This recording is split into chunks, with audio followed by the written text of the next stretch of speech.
কালো কালো মেয়েগুলো বিউটি পার্লারে যায়, আটার বস্তা মেখে সবগুলো ফর্সা হয়ে যায়। এর জন্য যুবকেরা বসে আছে, মারুফ ভাইয়ের কাছ থেকে নাম্বার নিয়ে যদি বউ দেখার আমারে দাওয়াত দেয়, আমি কিন্তু সুযোগ পাবো না ভাই। তার জন্য আগে ভাগে একটু শিখায়া দেয়া যায়। খালি মানুষের উপরে ভরসা করবেন না, ভরসা সব জায়গাতে করা যায় না। নিজে নিজে অনেক কাজে অ্যাড হতে হয়, নিজে নিজে অনেক কাজে সম্পৃক্ত থাকতে হয়।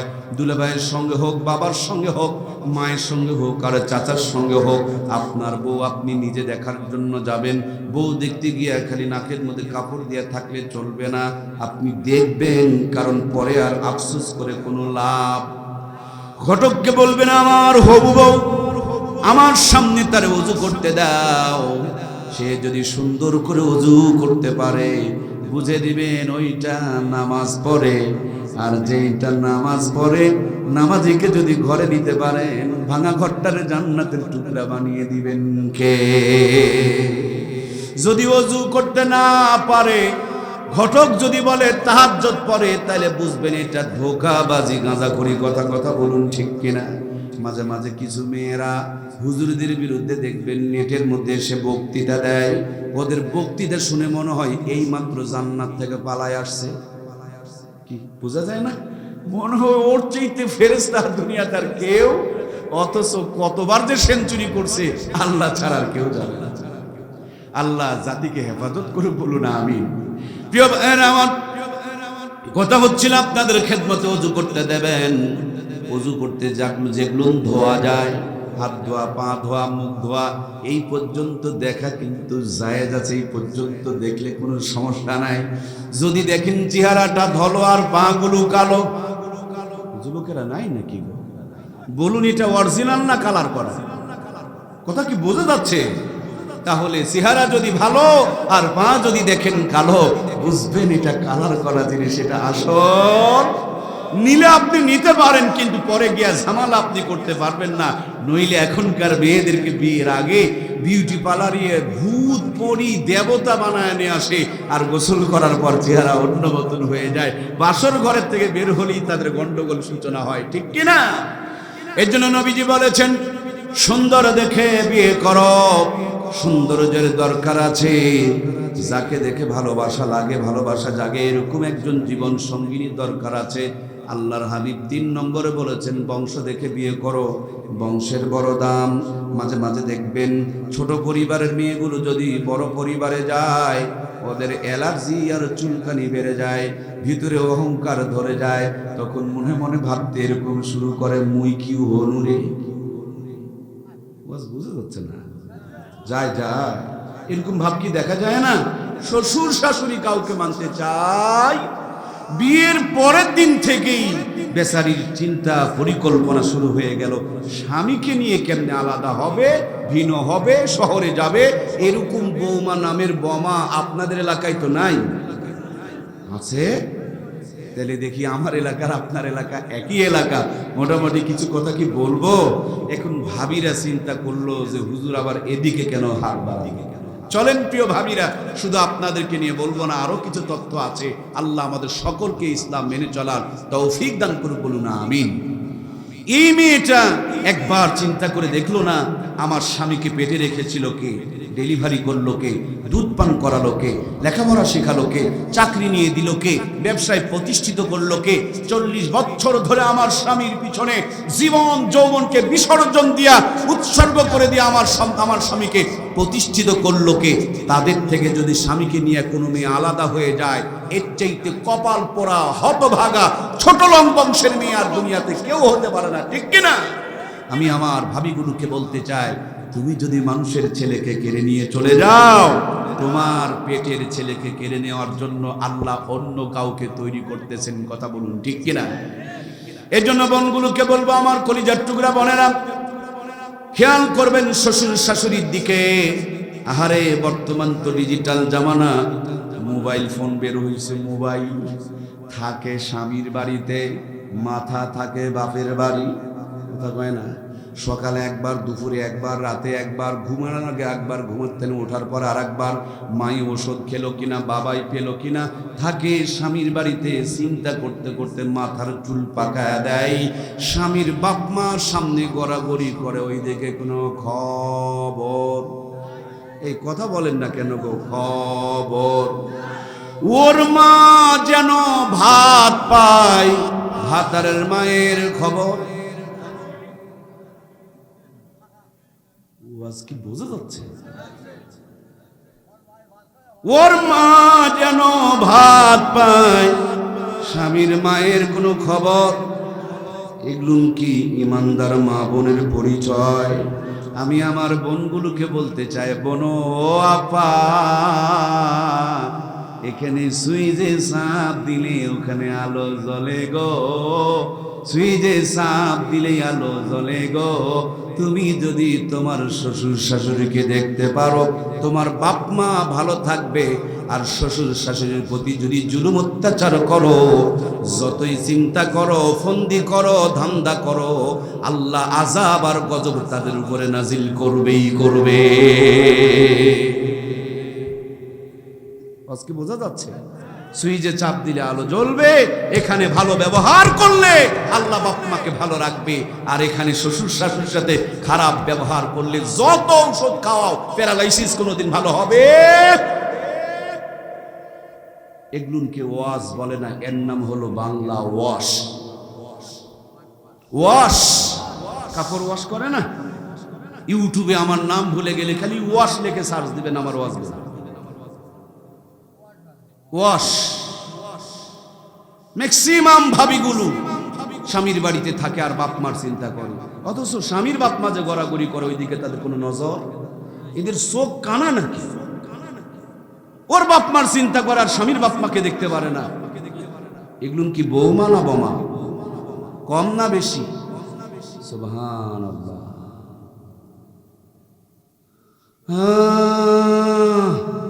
আমার ভাবিদের খুব কষ্ট, এ কষ্ট কেউ বোঝে না, একমাত্র আমি বুঝি। মেয়েদের খুব কষ্ট বাবা, আপনারা বোঝেন না। আমি হিসাব করে দেখছি, মায়েদের খুবই কষ্ট। মেয়েরা যখন শাশুড়ি হয় তখন তাদের বউ ভালো হয় না, আর ওই মেয়েটাই যদি বউ হয় তখন আর শাশুড়ি ভালো হবে না। ওরা যদি ননদ হয় তাইলে ভাবি ভালো হয় না, ওটাই যদি ভাবি হয় তখন আর ননদ ভালো হয় না। সে যদি বাড়ির বড় বউ হয় তখন ছোটটা ভালো হয় না, উনি ছোটটা হলে বড়টা ভালো হয় না। আর এদেশের 99% মেয়েরা ভালো স্বামী, আইরি আল্লাহ রে কয় না, ভালো স্বামী। কমন একটা ডায়লগ। আমি হয়ে তোমার ভাত খাচ্ছি, অন্য মানুষ হলে বহুত আগে হিসু করে দিয়ে যেত, ঠিক কিনা? কমন একটা ডায়লগ। হাইরে কষ্ট গো, এদের কষ্ট কেউ বোঝে না। এরা যদি শহরে যায় তাও তাদের কষ্ট শেষ হয় না। স্বামীর বাপ মার বাড়ির থেকে, স্বামীর বাড়ির থেকে এই যায় ওই যায়, মেহমান যায়, এত মেহমান কি টানা যায়। ফ্রিজের গেট খুলতে চায় না, মাছ সিদ্ধ হবার চায় না, ভাতের চাল ফুটবার চায় না, এত বিরক্ত সহ্য হয় না। যদি খাবার টাবার একটু বানায়, ধ্যাক ধ্যাক করে গামলা বাটি থয়, মেহমানকে মেসেজ দেয় বেশিক্ষণ থাকা যাবে। কত কি বোঝা যাচ্ছে? বৈকাল বেলা মেহমান চলে গেছে, এবার বাবার বাড়ি থেকে 15 জন আসছে, মাত্র 15 জন। একইভাবে চাঙ্গা হয়ে যায়, টাটকা হয়ে যায়, যুবক হয়ে যায়, ইয়ং হয়ে যায়, ঈদের আনন্দ শুরু হয়ে যায়। একাই 15টা তরকারি পাকায়, কথা বলেন। সকালবেলা হাত পা ফুলে যায়, স্বামীর বাড়ির মেহমান আসলে তখন বিরক্ত শুরু হয়ে যায়। সন্ধ্যাবেলা বাবার বাড়ি থেকে মেহমান আসলে ঈদের আনন্দ হয়ে যায়। বলুন তো দেখি, বৌমা না এগলুন বোমা? এগলুনকে বাড়িতে তোলা যাবে? এগলুন বাড়িতে থাকলে কোনোদিন রহমত বরকত হইতে পারে। এগলুন স্বামীকে বুঝায় দেয় নিজের বাপ মা আর স্বামীর বাপ মার মধ্যে পার্থক্য আছে। ও যদি শিখায় তখন তো ছেলে মানুষ ওখান থেকে শিক্ষা গ্রহণ করে নাই। এই জন্য বোনগুলোকে বলবো, কলিজার টুকরা বোন রে, ভালা ঘর ভালা হোগা। তুমি যেমন হবা সমাজটা তেমন হবে, তুমি যেমন হবা ফ্যামিলিটা তেমন হবে। এই জন্য বোনগুলো যদি ভালো হয়ে যায় পৃথিবীটা ভালো হয়ে যাবে। আহারে মায়েদের কষ্ট কেউ বোঝে না রে। বিয়ের পর মেয়েদের সবচেয়ে বড় কষ্ট হলো স্বামী বেচারি তার কথা শোনে না, মায়ের কথা মতন চলে। এই মেয়েটা যখন বাবার বাড়িতে যায়, মায়ের গলা জড়িয়ে ধরে হাইরি কান্না শুরু করে, ডুকরে হাউমাউ করে কান্না করে আর বলে, মারে মা, তোমার জামাইয়ের চাইতে খারাপ মানুষ আর দুনিয়াতে কেউ হয় না। এই গোলামের বেটা গোলাম, মায়ের কথা মতন চলে, মায়ের কথা মতন যদি চলবি তাইলে আমারে কেন বিয়ে করেছিস? মাকে বলে, মা আমাকে একটা কবিরাজের বাড়িতে নিয়ে চলো না। বোঝা যাচ্ছে না? ওয়াজ বোঝা যাচ্ছে না? বোঝা কি যায়? কবিরাজের বাড়িতে গিয়া তেল পরা, তাবিজ পরা, কালায় পরা, সলতা পরা, এরপর বালিশের নিচে তাবিজ, খাটের নিচে তাবিজ, চুলার মধ্যে তাবিজ, গোসলখানায় তাবিজ, দরজার মধ্যে তাবিজ, তাবিজ আর তাবিজ, তাবিজ আর তাবিজ।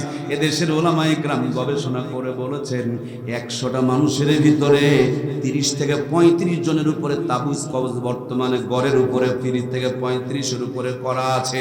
বউ একদিক থেকে তাবিজ কবজ করে আর কবিরাজের বাড়িতে বাড়িতে ঘোরে, আর একদিক থেকে মা চোখের পানি মোছে আর খালার বাড়িতে যায়, চাচির বাড়িতে যায় আর বলে, আমার ছেলেটা বিয়ের আগে যেখান থেকে আসতো খালি মা মা মা মা বলে ডাকতো, এই যে কাল্লাগ্নি বাড়িতে ঢুকেছে রে, এই কাল্লাগ্নি বাড়িতে ঢোকার পর আমার ডাক হাঁক বন্ধ করে দিয়েছে, আমার হাতের খায় না, আমাকে মা বলে ডাকে না, চলো না বুবু আমাকে একটা কবিরাজের বাড়িতে নিয়ে চলো। ওই দিক থেকে মা তাবিজ টানে, এই দিক থেকে বউ পাতা টানে, দুই দিকের টানা টানি আমাদের মাথার তার ছিঁড়ে। কথা বলে না কেন গো? আরে কথা না বলে তো ওয়াজ হবে না রে ভাই। একদিক থেকে মা আর এক দিক থেকে বউ, দুইজন যদি দুই দিক থেকে টানে মাথার তার কি আর ঠিক থাকে? বর্তমানে বেশিরভাগ যুবকের তার ছিঁড়া কথার বলেন ঠিক কিনা? সম্মানিত প্রাণপ্রিয় ভাইয়েরা আমার, কলিজার টুকরা সম্মানিত বন্ধুরা আমার, সেজন্য আল্লাহর নবী বলেছেন বংশ দেখে বিয়ে করো। বংশের অনেক গুরুত্ব রয়েছে। আল্লাহর হাবিব বলেছেন দুনিয়ার সব নিয়ামত, উত্তম নিয়ামত হলো নেককার বিবি, যার কিছুই নাই ঘরে একটা নেককার বউ আছে। খবর নিয়ে দেখুন আল্লাহ তাআলা যেন তাকে একটা জান্নাতের সুখেই রেখেছে। আর যার সব আছে ঘরে একটা নেককার বউ নাই, তার চাইতে কপাল পোড়া দুনিয়াতে আর কেউ। এই জন্য আমার মেজ ছেলেটা বলে, আব্বা বউ এমন একটা জিনিস, যদি কপালে শুট করে তাইলে নিয়ামত, আর যদি কপালে শুট না করে তাহলে কিয়ামত। আমি আমার বেটারে কইলাম, 10 বছর বয়স, আমি আমার বাচ্চারে বললাম, আব্বু তুমি কি বিয়ে করছো? ও জিব্বায় কামড় দিয়ে বলে, বিয়ে করবো কেন? বলে তুমি কেমনে বুঝলা? বলে আমি ডানে বামে দেখি আর চিন্তা করি। হয়তোবা ওয়াজে তিনি শুনেছেন বউ একটা নিয়ামত, আর যদি শুট না করে তাহলে কিয়ামত। আল্লাহ নবী বলেন দুনিয়ার সব নিয়ামত, উত্তম নিয়ামত হলো নেককার বিবি, যার কিছুই নাই ঘরে একটা নেককার বউ আছে। তার হাত ভালো থাকবে, মাথার ছাদ তাড়াতাড়ি খালি হবে না, চুলগুলো পাকবে না, চোখের পাওয়ার কমবে না, বুড়ো হবে না, কারণ বউয়ের সেবা যত্ন আর ভালো ব্যবহারে সে টনটনা আর টাটকা থাকবে। আর বউটা যদি কটকটি মার্কা হয়, জ্বালায়া পুরায়া সারখার করে দেয়, ঠিক কিনা? এই জন্য নবীজি বলেন 4টি গুণ দেখে বিয়ে করো। ফাজফার বিজাতিদ দিন, সব চাইতে দিনের প্রতি খেয়াল রাখো। কিছুই নাই, দিন যদি থাকে ভিতরে নিয়ে চলে যাও, বাড়িতে নিয়ে চলে যাও, বৌমা বানায়া ফেলে দাও, এটা তোমার ভাঙা ঘরকে জান্নাতের টুকরা বানায়া দিবে। কিন্তু সব আছে ভিতরে দিন নাই, এইটাকে নিও না রে ভাই, এইটা তোমার জীবনটারে সারখার করে দিবে। এই জন্য প্রিয় ভাইয়েরা আমার, 4টি গুণ দেখে বিয়ে করতে হবে, আগে ভাগে বিয়ে করতে হবে, বংশ দেখে বিয়ে করতে হবে, সুন্দর দেখে বিয়ে করতে হবে, সমপর্যায়ের কুফু দেখে বিয়ে করতে হবে, সবচেয়ে দিনদারির প্রতি খেয়াল রাখতে হবে। বিয়ের দিনে তাকায় দেখেন গায়ে হলুদের নাম দিয়া কিভাবে কাদা মাখামাখি ঠেলাঠেলি হয়, এর সাথে ইসলামের কোনো সম্পর্ক।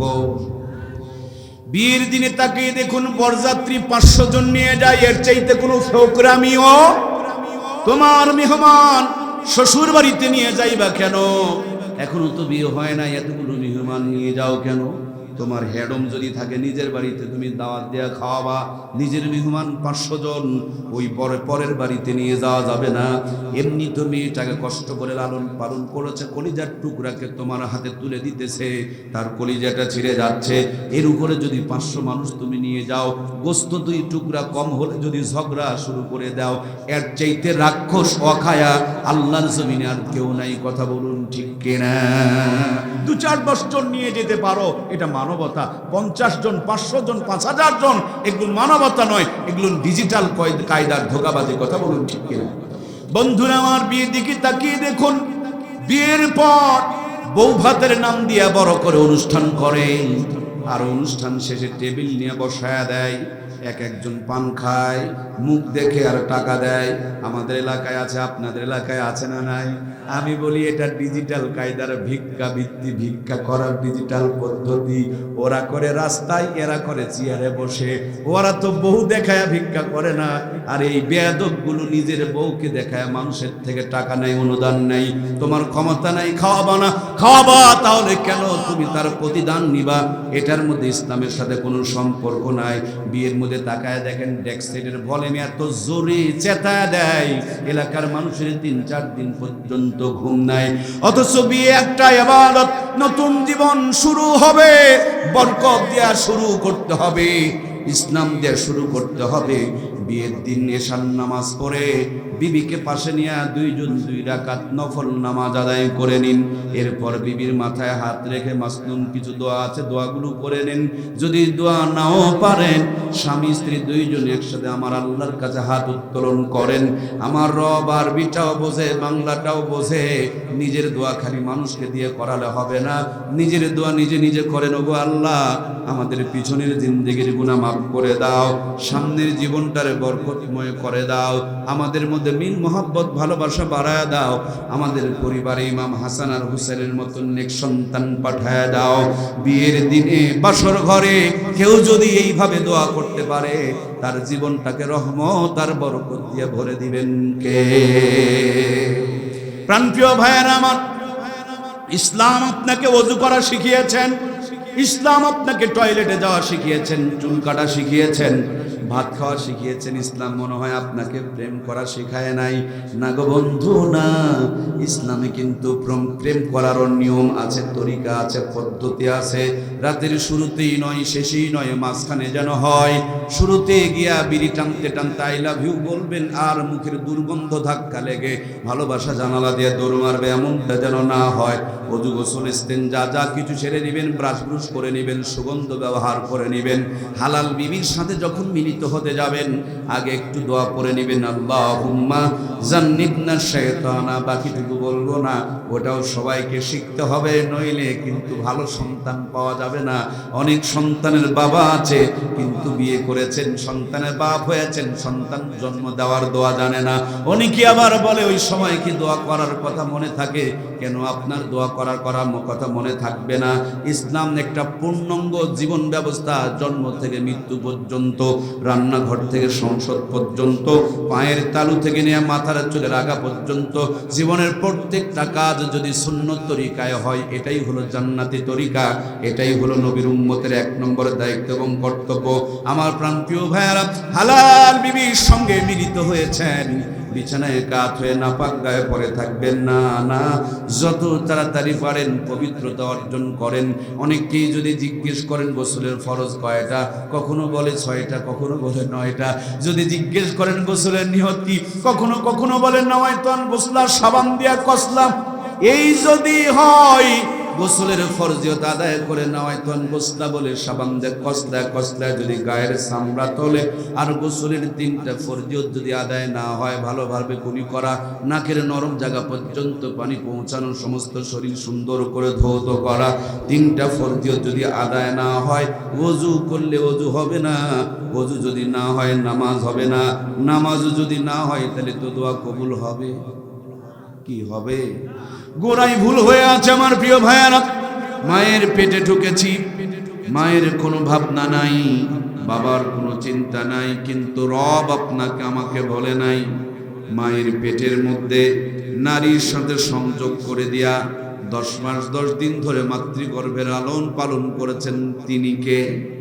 ঢুকেছিলাম সংকীর্ণ রাস্তা দিয়া, কিন্তু বের হতে হবে এখন। আমার মার কোনো চিন্তা নাই, বাবার কোনো ভাবনা নাই, এদেশের সরকারের কোনো পরিকল্পনা নাই, কিন্তু আমার আল্লাহ তাআলা আমাকে আপনাকে বলে নাই। কুরআনুল কারীমের মধ্যে আমার আল্লাহ বলেন সুম্মাস সাবিলা ইয়াসসারা, মায়ের ছোট্ট প্রসবের রাস্তাকে প্রশস্ত করে দিয়া এই দুনিয়াতে আসার ব্যবস্থা করেছেন তিনি কে? পৃথিবীতে আসার পর দুনিয়ার মানুষগুলো আপনার আমার খাবারের লাইনটার সংযোগটা মার সঙ্গে যে তারের একটা কানেকশন ছিল নারীর সাথে, এইটাকে যখন কেটে দিয়েছেন, খাবার লাইনটা যখন অফ করে দিয়েছেন, ডিসকানেক্ট করে দিয়েছেন, মায়ের সিঙ্গেল নারীটা কেটে দেওয়ার আগে মায়ের বুকের মধ্যে আপনার আমার জন্য ডবল লাইনের খাবার চালু করেছেন তিনি কে? ঠান্ডা খেলে নিউমোনিয়া হয়ে যাবে, গরম খেলে মুখ পুড়ে যাবে, আবার যদি কম করে খাবার বের হয়ে আসে, এই ছোট্ট বাচ্চা কি বলতে পারবে? খাবার যদি বেশি করে বের হয়ে আসে, বাচ্চায় ঢোক গিলতে পারবে না, নিঃশ্বাস বন্ধ হয়ে যাবে, বলতে পারবে না। আল্লাহ অসংখ্য ছিদ্র দিলেন, যতগুলো item vitamin, calcium, mineral, iron, zinc সবগুলো মায়ের বুকের খাবারের সমস্ত কিছু দান করে দিলেন। আল্লাহ রাব্বুল আলামিন না গরম দিলেন না ঠান্ডা দিলেন, বাচ্চার জন্য যেটা উপযুক্ত সমস্ত উপযুক্ত আইটেমগুলো দিয়া 2 থেকে 2.5 বছর ধরে মায়ের কোলে আপনাকে আমাকে যিনি লালন পালন করেছেন তিনি কে? খেয়াল করে দেখেছেন? আমরা পেটে ছিলাম, আমরা কোলে ছিলাম, সর্ব অবস্থায় আমাদের জন্য যেটা দরকার, যখন যেটা দরকার তখন সেটাই তিনি ব্যবস্থা করেছেন। সুবহানাল্লাহ। দুধ খেয়ে আর পেট ভরবে না, এখন একটু শক্ত কিছু চাবানোর দরকার, খাওয়ার দরকার, দাঁতের জন্য দরখাস্ত করতে হয় নাই, আল্লাহ অটোমেটিকলি ছোট ছোট দাঁত উঠিয়ে দিয়েছেন। সুবহানাল্লাহ। এই দাঁত দিয়া আমাদের সামনে যে প্রিয় ভাইরা আছে, একটু ভিতরে আসুন, আমাদের সাথে বসা যাবে প্রিয় ভাই। আপনারা যদি অন্য ধর্মাবলম্বীও হয়ে থাকেন, ভিতরে চলে আসুন। ইসলাম কাউকে ঘৃণা করতে শেখায় না, ইসলাম ভালোবাসা শেখায়। ইসলাম বড় শান্তির ধর্ম। এই কোরআনুল কারীম একজন মুসলমানও বলতে পারবে না যেটা আমাদের একা সম্পদ। কোরআন কি আমাদের একা সম্পদ ভাই? কোরআন সবার জন্য। চলে আসুন প্রিয় ভাইয়েরা, আমরা একসাথে বসবাস করি। আল্লাহ তাআলা আমাদেরকে একসাথে এই দুনিয়াতে রেখেছেন, পাশাপাশি কাছাকাছি থাকবো। আল্লাহ আমাদের সকলকে কোরআনের হেদায়েত নসিব করুক, আমরা করি আল্লাহুম্মা আমিন। আমরা আলোচনা করছিলাম আল্লাহ রাব্বুল আলামিন আমাদেরকে যখন যেটার দরকার তখনই সেটা দান করেছেন। শক্ত হাড়গুলো নরম দাঁত দিয়ে চাবানো যাবে না, নরম দাঁতকে উঠায় নিলেন, শক্ত দাঁতের ব্যবস্থা করলেন কে? খুব খেয়াল করে দেখুন, জিহ্বাটা বের করেন, ছোট্ট ছোট্ট দানা দানা কি যেন দেখা যায়। আজকের আধুনিক স্বাস্থ্য বিজ্ঞান বলেন, এই পৃথিবীতে যত আইটেমের খাবার আছে, প্রত্যেকটা আইটেমের খাবারের স্বাদ গ্রহণ করার জন্য জিহ্বার মধ্যে ততগুলো সফটওয়্যার আছে, ততগুলো স্তর আছে। জিহ্বার মধ্যে দানা দানা যেগুলো দেখা যায়, মোবাইল ফোন খুলে দেখুন, পিছন দিকে এক একটা করে সফটওয়্যার, এক একটার কাজ এক এক মতন। জিহ্বা তো এই ছোট্ট ছোট্ট দানাগুলোর এক একটার কাজ এক এক মতন। দুনিয়াতে 12 আইটেমের খাবার একসাথে মিক্সার করে জিহ্বায় দিয়েছেন। মুখের লালার সঙ্গে রসের সাথে যখন মিক্স হয়ে গিয়েছে, এক খাবার থেকে 12 রকমের স্বাদ বের করে নেওয়ার ব্যবস্থা করে দিয়েছেন কে? আচার 12টা আইটেম একসাথে মিক্স করা আছে, মুখে দেওয়া মাত্র 12টারই 12 রকম স্বাদ পাওয়া যায়। সুবহানাল্লাহ। আমার প্রিয় ভাইয়েরা, মুখটাকে দিলেন আল্লাহর সামনে। নাক যদি হইতো পিছনে খাবার খাওয়ার আগে নাকে শুঁয়ায় নেওয়া লাগতো খাবার ঠিক আছে কিনা। আবার রিপোর্ট আসতে যদি 2 মিনিট দেরি হইতো, তাহলে খাবার নিয়ে কিন্তু অপেক্ষায় থাকা লাগতো যে রিপোর্ট আসুক, দেখি খাবার ঠিক আছে কিনা। রব এমন জায়গায় নাকের সেটিং করে দিলেন, মুখে দেওয়ার আগে নাকে গন্ধ চলে যায়, সেকেন্ডের ভিতরে মাথায় রিপোর্ট হাজির হয়ে যায়। মুহূর্তের ভিতরে রিপোর্ট আবার হাতে ট্রান্সফার হয়ে যায়। খাবার মুখে নেওয়ার আগে নাকে গন্ধ যায়, হাতের মধ্যে মেসেজ চলে আসে।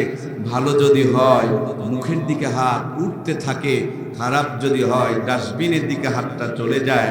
এত সুন্দর নিয়ামত দিয়ে যিনি আপনাকে আমাকে লালন পালন করেন, সেই রবের দেওয়া বডিখানা দিয়া সেই রবের ঘরে গিয়া দিনরাত 24 ঘন্টায় 5টা বার সেজদা দেওয়ার দরকার আছে না নাই? প্রিয় ভাইয়ার, আমার নাকটা আমার লম্বা বানিয়ে দিয়েছেন আল্লাহ।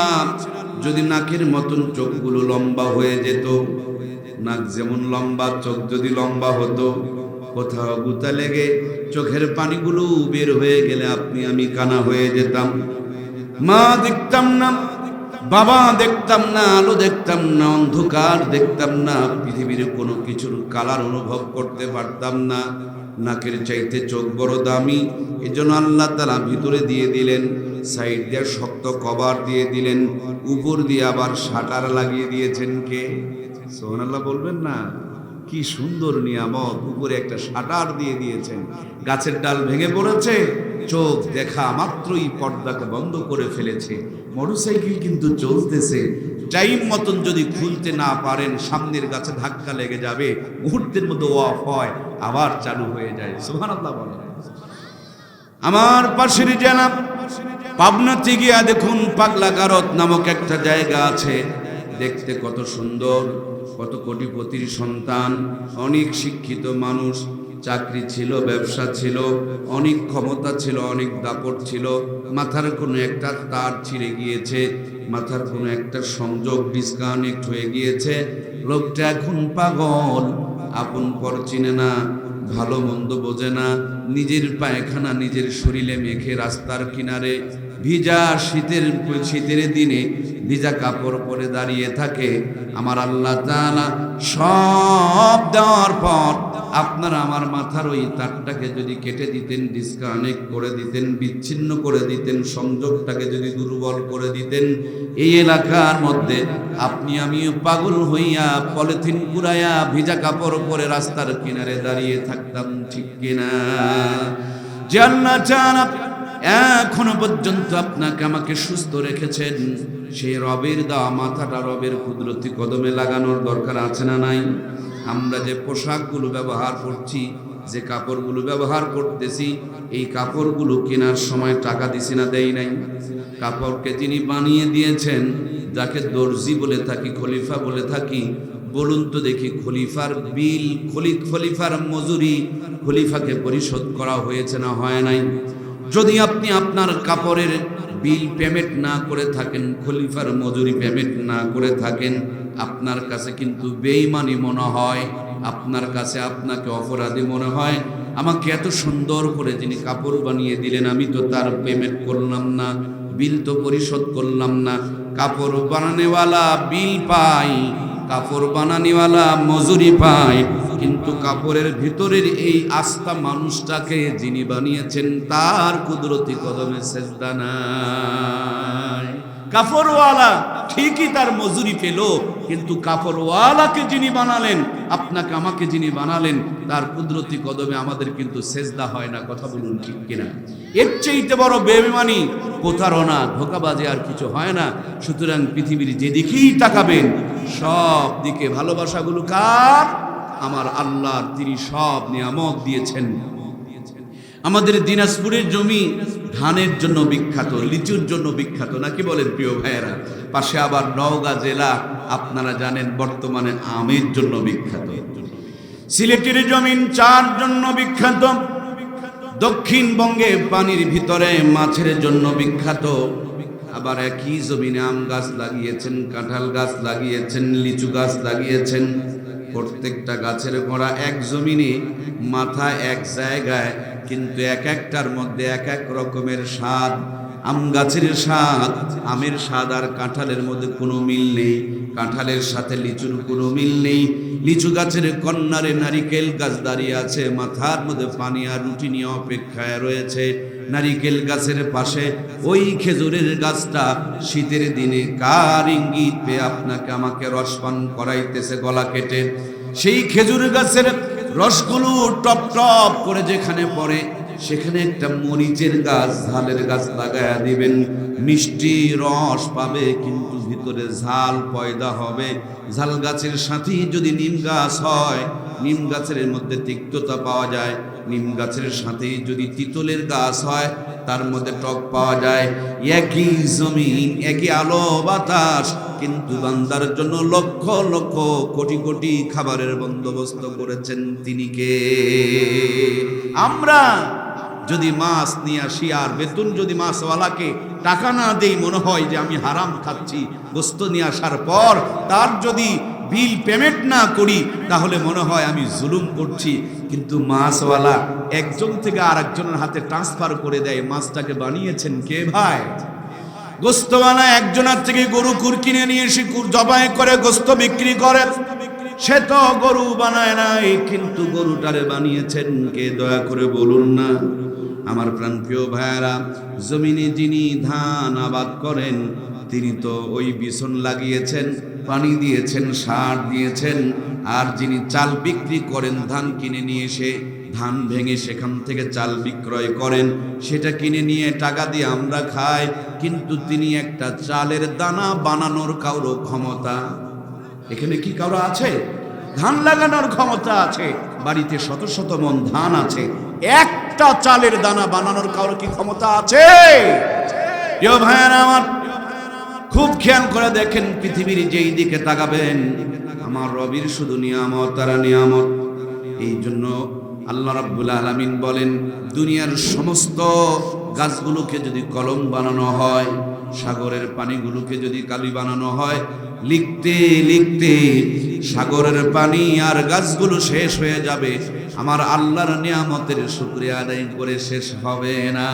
সুবহানাল্লাহ। সুতরাং ভালো যদি বাসতেই হয়, সবচেয়ে বেশি ভালোবাসার দরকার কাকে? আমার জন্য বাবা দিয়েছেন তিনি, আমার জন্য মায়ের বরাদ্দ করেছেন তিনি, আমার পরিবারের মধ্যে সন্তানও দান করেছেন তিনি, আমার বিবিটাকে সুন্দর করে তৈরি করেছেন তিনি, আমার চাকরির ব্যবস্থা করে দিয়েছেন তিনি, আমি যেই অক্সিজেন ব্যবহার করছি আমার জন্য অক্সিজেনও ফ্রি করে দিয়েছেন তিনি। পানি না খেলে আমি বাঁচবো না, আমার জন্য পানিরও ব্যবস্থা ফ্রি করে দিয়েছেন কে? এই জন্য ভালো যদি বাসতেই হয়, সবচেয়ে বেশি সবার আগে ভালোবাসার দরকার আমার আল্লাহকে। আল্লাহকে কেমনে ভালোবাসবেন আল্লাহ কোরআনে শিখিয়ে দিয়েছেন। সুবহানাল্লাহ। আমার আল্লাহ বলেন, কুল ইন কুনতুম তুহিব্বুনাল্লাহ ফাত্তাবিউনি ইউহিব্বুকুমুল্লাহ ওয়া ইয়াগফির লাকুম যুনুবাকুম ওয়াল্লাহু গফুরুর রহিম। আল্লাহ বলেন, নবী গো, দুনিয়াতে মানুষের আসার পর আমার নিয়ামত আর নিদর্শনগুলো দেখে আমার ভালোবাসায় তারা বিমুগ্ধ হয়ে যাবে, হাবুডুবু খাবে, আমি রবকে খুঁজবে, আমি রবের সাথে প্রেম করতে চাইবে, আমি রবের ভালোবাসা অর্জন করতে চাইবে। তাদেরকে বলে দেন, কুল ইন কুনতুম তুহিব্বুনাল্লাহ, তোমরা যদি আমি আল্লাহর ভালোবাসা পেতে চাও, ফাত্তাবিউনি, আমার বন্ধুর ইত্তেবা করো। আল্লাহ বলেন, ইউহিব্বুকুমুল্লাহ, তাহলে আমি আল্লাহ ভালোবাসা দিয়া জিন্দেগির গুনাহগুলোকে মাফ করে দেব। সুবহানাল্লাহ। অর্থটা কেমন দাঁড়ালো? ওই যে উপরে একটা বাল্ব আছে, নিচে একটা সুইচ আছে, সুইচে চাপ দিবেন, উপরের আলোটা জ্বলবে অথবা অফ হয়ে যাবে। রব আমার আরশে আজিমে সুইচ দিলেন জমিনে মুহাম্মদুর রাসূলুল্লাহ সাল্লাল্লাহু আলাইহি ওয়াসাল্লামকে। নবীজিকে ভালোবাসলে, মহাব্বত করলে, অনুসরণ করলে আল্লাহ ভালোবাসা দিয়ে জিন্দেগির গুনাহগুলোকে মাফ করে দিবে। সুবহানাল্লাহ। তাহলে আল্লাহকে বাল্ব জ্বালাতে হলে যেমন সুইচে চাপ দিতে হয়, আল্লাহকে ভালোবাসতে হলে তেমনি মুহাম্মদুর রাসূলুল্লাহকে ভালোবাসা ছাড়া আল্লাহর ভালোবাসা পাওয়া সম্ভব। সুতরাং নবীজিকে কেমনে ভালোবাসবো? আজ থেকে ১৫০০ বছর পূর্বে আল্লাহর হাবিব বলে গিয়েছেন, মান আহাব্বা সুন্নতি ফাকাদ আহাব্বানি ওয়া মান আহাব্বানি কানা মাই ফিল জান্নাহ। যেই ব্যক্তি আমার সুন্নতকে মহাব্বত করলো, আল্লাহর হাবিব বলেন সে আমাকেই মহাব্বত করলো। আর যে আমাকে মহাব্বত করলো, কিয়ামতের দিন মুসিবতের আদালতে আমি নবীর সঙ্গে জান্নাতে প্রবেশ করবে। সুবহানাল্লাহ। আজকে আপনাদের মাহফিলে আমি এসেছি, দেখছিলাম মারুফ ভাই এবং ছোট্ট ভাই আরিফ ভাই, বড় ভাই এখানে তো শফিকুল ভাই বসেই রয়েছেন, সহ যুবকেরা রাস্তায় দাঁড়িয়ে আছে রিসিভ করার জন্য। মেহমান আসতেছে, মেহমান আসতেছে। আপনি একজনের মেহমান, আর আপনাকে রিসিভ করে জান্নাতে নেওয়ার জন্য যিনি অপেক্ষায় রয়েছেন তিনি আর কেউ না, তিনি হলেন মুহাম্মদ রাসূলুল্লাহ সাল্লাল্লাহু আলাইহি ওয়াসাল্লাম। আল্লাহর হাবিবের মৃত্যুর পূর্বক্ষণে জিবরিল আমিন এসে বলছেন, ইয়া রাসূলুল্লাহ, আপনার ওয়াফাতের পর আপনার দেহ মুবারককে আল্লাহ তাআলা আরশ আজিমের কাছে রাখতে চাই, এই ব্যাপারে আপনার মতামত আর পরামর্শ কি? আমার নবী বলেছেন, প্লেটে যখন আমরা ভাত নিয়ে বসি না ভাই, কোনো ভাত দূরে কোনো ভাত কাছে, এটা কি আমাদের কাছে মনে হয়? আল্লাহর পয়গম্বর বলেন, আমার আল্লাহর কাছে দূর নাই কাছে নাই। প্লেটের ভাতগুলো যেমন আমাদের কাছে কোনোটা দূর আর কোনোটা কাছে মনে হয় না, আল্লাহর কাছে বাংলাদেশ, ভারত, চীন, পাকিস্তান, আমেরিকা, জাপান, জার্মান এগুলো দূরের কাছে মনে হয় না। ভাতগুলো যেমন প্লেটে যেদিকেই হাত দিলে আমরা পেয়ে যাই, আল্লাহর কাছে এই জগৎ না, অসংখ্য জগৎ রয়েছে, সবগুলো আমার আল্লাহর সামনে। নবী আমার বলেন, আমি আমার আল্লাহ তাআলার আরশ আজিমের কাছে যেতে চাই না, আমি আমার উম্মতের সঙ্গে মদিনা রওজাতে থেকে যেতে চাই। আমার আল্লাহকে বলে দিও, আমি ওয়াফাতের পর আমি মদিনা রওজাতে আমার উম্মতদের সঙ্গে থাকব, উম্মতকে সাথে করে নিয়ে আল্লাহর জান্নাত উদ্বোধন করব। আমাদের যদি একটু টাকা পয়সা বেড়ে যায়, তখন আর আমরা গ্রামে থাকতে চাই না, দিনাজপুরে চলে যায়। আরো যখন বেড়ে যায় তখন বগুড়া যায়, আরো যখন বেড়ে যায় তখন ঢাকা যায়, আরো যখন বেড়ে যায় তখন সিঙ্গাপুর চলে যায়, বিদেশ চলে যায়। কিন্তু আমার আপনার নবীর অফার আসার পরও আপনাকে আমাকে ছেড়ে যায় নাই। সুবহানাল্লাহ। সুতরাং প্রিয় ভাইয়েরা আমার, নবীজিকে মহাব্বত করতে হবে, এটা ইমানের একটা অঙ্গ। সেই জন্য একটা স্লোগান আপনাদের আমি শিখাবো। আমি বড় কষ্ট করে আশা নিয়ে আপনাদেরকে কিছু দেওয়ার জন্য এসেছি। একটা জিনিস দিতে চায়, কয়টা? একটা জিনিস দিতে চায়। আপনারাও কিছু নেওয়ার জন্য এসেছেন, কিছু পাওয়ার জন্য এসেছেন, কিছু ক্ষুধা তৃষ্ণা আর পিপাসা নিয়ে হাজির হয়েছেন। বেশি জিনিস দিলে আপনারা মনে রাখতে পারবেন না। একটা জিনিস আপনাদেরকে নিয়ে যেতে হবে। কয়টা? একটু আমার সঙ্গে স্লোগানটা মুখস্থ করব, যেটা আপনাদেরকে নিয়ে যেতে হবে। কবর পর্যন্ত যদি নিয়ে যেতে পারেন, এই একটা জিনিসই আপনাকে আমাকে জান্নাত পর্যন্ত পৌঁছায় দিবে। সুবহানাল্লাহ। স্লোগানটা একটু মুখস্থ করেন। নবীর মতে মত, তাকে বলে নবীর উম্মত। আরো একবার আমি বলছি, নবীর মতে মত, তাকেই বলে নবীর উম্মত। এবার আমি অর্ধেকটা বলছি, বাকি অর্ধেকটা আপনাদের বলা লাগবে। নবীর মতে মত, তাকে বলে নবী। আর একবার বলুন আমার সঙ্গে, নবীর মতে মত, তাকেই বলে নবীর। আওয়ামী লীগের মতে মত, সেটা হলো আওয়ামী লীগ। বিএনপির মতে মত, ওইটাকে বলে বিএনপি। আর নবীর মতে মত, সেটা নবীর। জোরে বলুন না ভাই, সেটা নবীর। জোরে বলুন, সেটা নবীর। নবীর মতে মত, তাকেই বলে নবীর। আমরা কি নবীর উম্মত হতে চাই? কারা কারা আমাদের আখিরি জামানার পয়গম্বরের উম্মত হতে চায়? দুইটি হাত তুলে আমার আল্লাহকে দেখাই, লিল্লাহে তাকবীর।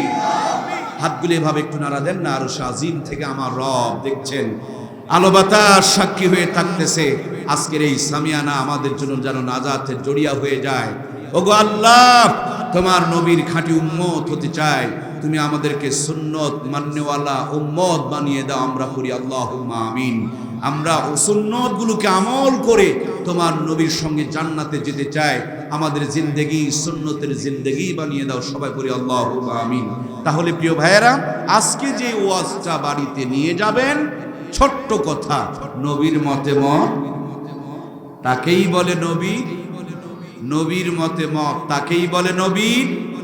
আবার বলি, নবীর মতে মত, তাকেই বলে নবীর। আমার এই ছোট্ট কথাটুকু যদি বাড়িতে নিয়ে যেতে পারেন, কবরে নিয়ে যেতে পারেন, আপনি এই কথা নিয়ে জান্নাতেও যেতে পারবেন। সুবহানাল্লাহ। নবীর উম্মতের কোনো টেনশন নাই, কোনো ভুল নাই, কোনো চিন্তা নাই, কোনো পেরেশানি নাই। নবীর উম্মতকে সাথে করে নিয়ে জান্নাতে যাবেন, তার জন্য মদিনা রওজাতে আল্লাহর নবী আজও পর্যন্ত অপেক্ষায় রয়েছেন। সুবহানাল্লাহ। প্রিয় ভাইয়েরা আমার, সেই জন্য নবীর উম্মত হতে হলে জিন্দেগির প্রত্যেকটা কাজে নবীর সুন্নতগুলোকে আমল করা দরকার আছে না নাই? বন্ধুরা আমার, আওয়ামী লীগ যেটা আওয়ামী লীগের আদর্শ মেনে চলে, বিএনপিটা মেনে চলে, খালি কপাল পোড়া মুসলমান, দাবি করে নবীর উম্মত আর চলাফেরা করে নাস্তিকের মতো। নবীর উম্মত যেটা হবে সেটা আর মুখের মধ্যে সুন্দর দাড়ি থাকবে, মুখে দাড়ি নাহি, বড় বড় মস রেখেছে নাম নবীর উম্মত। নবীর উম্মত যেটা হবে, বউ বাচ্চাগুলোকে ইসলামী পোশাক পরাবে, কিন্তু বউ বাচ্চাকে কটকটি পরায়, নাম দিয়েছে নবীর উম্মত। কথা বলুন ঠিক কিনা? নবীর উম্মত কি দাঁড়িয়ে প্রসাব করতে পারে? এশার আজান যখন হবে, নবীর উম্মত মসজিদে নামাজ পড়তে চলে আসবে। এশার আজান যখন হবে, নবীর উম্মতের মা বোনগুলো ঘরের কোনায় যায় নামাজ বিছায়া এশার নামাজ পড়ে কোরআনুল কারীম তেলাওয়াত করবে। দুর্ভাগ্য রে মুসলমান, এখন আর নামাজ কালাম হয় না, যায় নামাজকে বিদায় জানিয়েছে, হাতের তসবিহ ফেলে দিয়া রিমোট টিপতে টিপতে রিমোটের বাটন পর্যন্ত খোয়াই দিতেছে। কথা বলুন ঠিক কিনা? এই জন্য নবীর খাঁটি উম্মত হতে হবে, ধোঁকাবাজ উম্মত হয়ে কোন লাভ। আপনাদের এই থানার নাম কি প্রিয় ভাই? নবাবগঞ্জ থানায় দুইটা চোর ধরা পড়েছে। কথা বোঝা যাচ্ছে তো ইনশাআল্লাহ? দুইটা গল্প, এটা কিন্তু কোরআন হাদিস নয়, গল্প। ওয়াজ বোঝাতে হলে অনেক কথাই বলতে হয়। দুইটা চোর ধরা পড়েছে। একটা চোর ভদ্র চোর, সে বলছে স্যার সরি, পেটের দায়ে চুরি করছে। পুলিশে চিন্তা করে পেটের দায়ে চুরি করছে, সরি বলছে, দে দুই চর দেখা দেয়, যা আর জিন্দগিতে চুরি করবি না। আর একটা চোর শুধু না, এই হলো বাটপার। এই কইছে, এই বেটা পুলিশ, তুমি কি আমার চেনো? পুলিশে চিন্তা করে, না জানি কোনো বড় লিডার ক্যাডার হইতে পারে। বলে কে আপনি? বলে আমি বাংলাদেশের প্রধান বর্তমানে যিনি আছে ডক্টর মোহাম্মদ ইউনূস, তার বড় ভাই। পুলিশের তো মাথা খারাপ, সর্বনাশ, এত বড় লিডার আসলো কোথার থেকে গো? চিন্তা করতেছে, হায়রে, প্রধান রাষ্ট্রপতি যিনি আপনার বর্তমানে যিনি প্রধান উপদেষ্টা, তার বড় ভাই, ওর কথাও কিন্তু সত্য। আল মুসলিম আখুল মুসলিম, মুসলমানের ভাই না কি ভাই? মুসলমানের ভাই। উনি হিসাব করে দেখছেন, বাংলাদেশের যিনি বর্তমানে প্রধান উপদেষ্টা, তার বয়স হলো 86 কিংবা 87 বছর, ওনার বয়স তার থেকে মাত্র 2 বছর বয়সে বড়। এই জন্য হিসাব লাগাই দিছে এই জায়গায়। পুলিশ বলতে কথা তো, এরা নাকি মাঝে মাঝে ছায়েরও দড়ি পাকায়।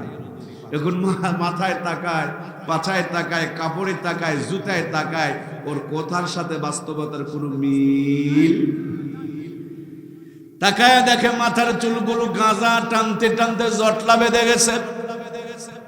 ফেন্সি খেতে খেতে গাঁজা টানতে টানতে ঠোঁটগুলোকে কালো বানিয়ে ফেলে দিয়েছে, মোষগুলো কয়রা হয়ে গিয়েছে।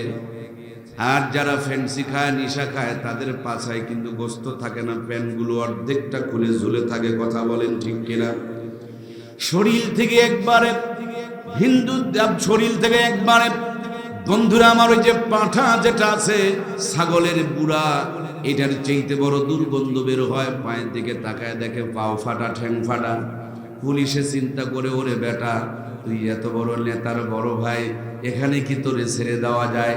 চলো একটু থানায় নিয়ে যাই, নাস্তা পানি করায় ছেড়ে দেব।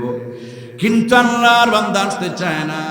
এক পর্যায়ে পাছার মধ্যে যখন ওই বন্দুকটা উল্টা করে ধরে দুইটা বসাইছে, আস্তে করে গাড়িতে গিয়া চলছে, গাড়ি থেকে নামতে চায় না, আবার কানে মসর দিয়ে নামাইছে। থানার ভিতরে ঢুকতে চায় না, আবার দুইটা বসান দিয়ে ভিতরে ঢুকাইছে। ভিতরে নিয়ে চোখে একটা গামছার বাঁধন দিয়া, হাত দুইটাকে পিছন দিকে মরমা টানা দিয়া, 1.5 হাত নামুক একটা কি যেন বলা হয়, নাস্তা না কি বলে ভাই, এইটা দিয়ে কেবল ঠেঙের গিরায় দুইটা দিয়েছে। ভর করে জীবনে যত আকাম কুকাম করেছে সবগুলো বলতে শুরু করে দিয়েছে। আমার নবাবগঞ্জের ভাইয়ারা, বাংলাদেশের পুলিশ চেহারা দেখে যদি চিনতে পারে বাটপারগুলোর ঠ্যাঙের গিরাই দুইটা বসান দিয়া সব তথ্য যদি বের করতে পারে, আপনি জমিনের আল ঠেলেন, এটা তো বের করতে পারবে না। যারা যারা ঠেলে তারা কথা কয় না। পারবে? আপনি যে ছেলের নামে মেয়ের জমিটা লিখে দিয়েছেন, এই সিটারিটা ফেরেশতারা বের করতে পারবে না।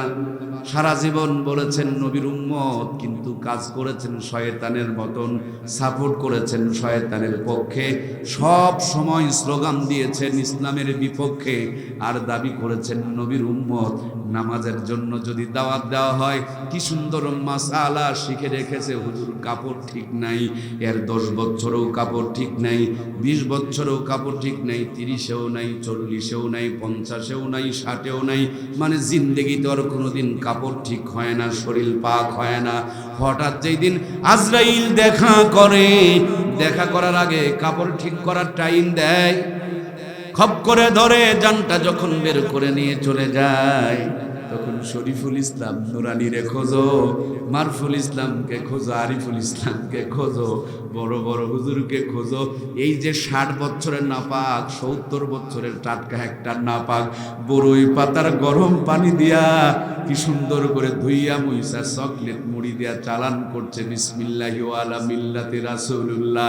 যদি এই লোকটা যেইভাবে মরেছে সেইভাবে যদি তার মাথা নিচের দিকে দিয়া, পা উপরের দিকে দিয়া খাড়া করে পুঁতে থোয়া হতো, ফেরেশতা অন্তত পক্ষে একটু বসান কষান কম দিত, মানে যেমনি মরছে তেমনি তার কবর দেওয়া হয়েছে।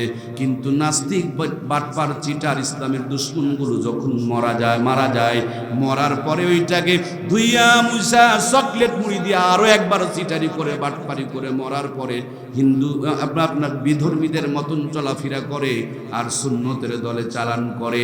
এই ধোঁকাবাজি করার কারণে কবরের গুতান বসান কম হবে না বেশি? আমার আল্লাহ তাআলা বলেন, ইয়া আইয়ুহাল্লাযীনা আমানুত্তাকুল্লাহ হাক্কা তুকাতিহি ওয়া লা তামুতুন্না ইল্লা ওয়া আনতুম মুসলিমুন। এই আয়াতে আল্লাহ দুইটি কথা বলেছেন, আমি আল্লাহকে ভয় করো, ভয় করার মতন ততক্ষণ পর্যন্ত মৃত্যুবরণ করো না, যতক্ষণ পর্যন্ত পূর্ণাঙ্গ মুসলমান হইতে না পেরেছ।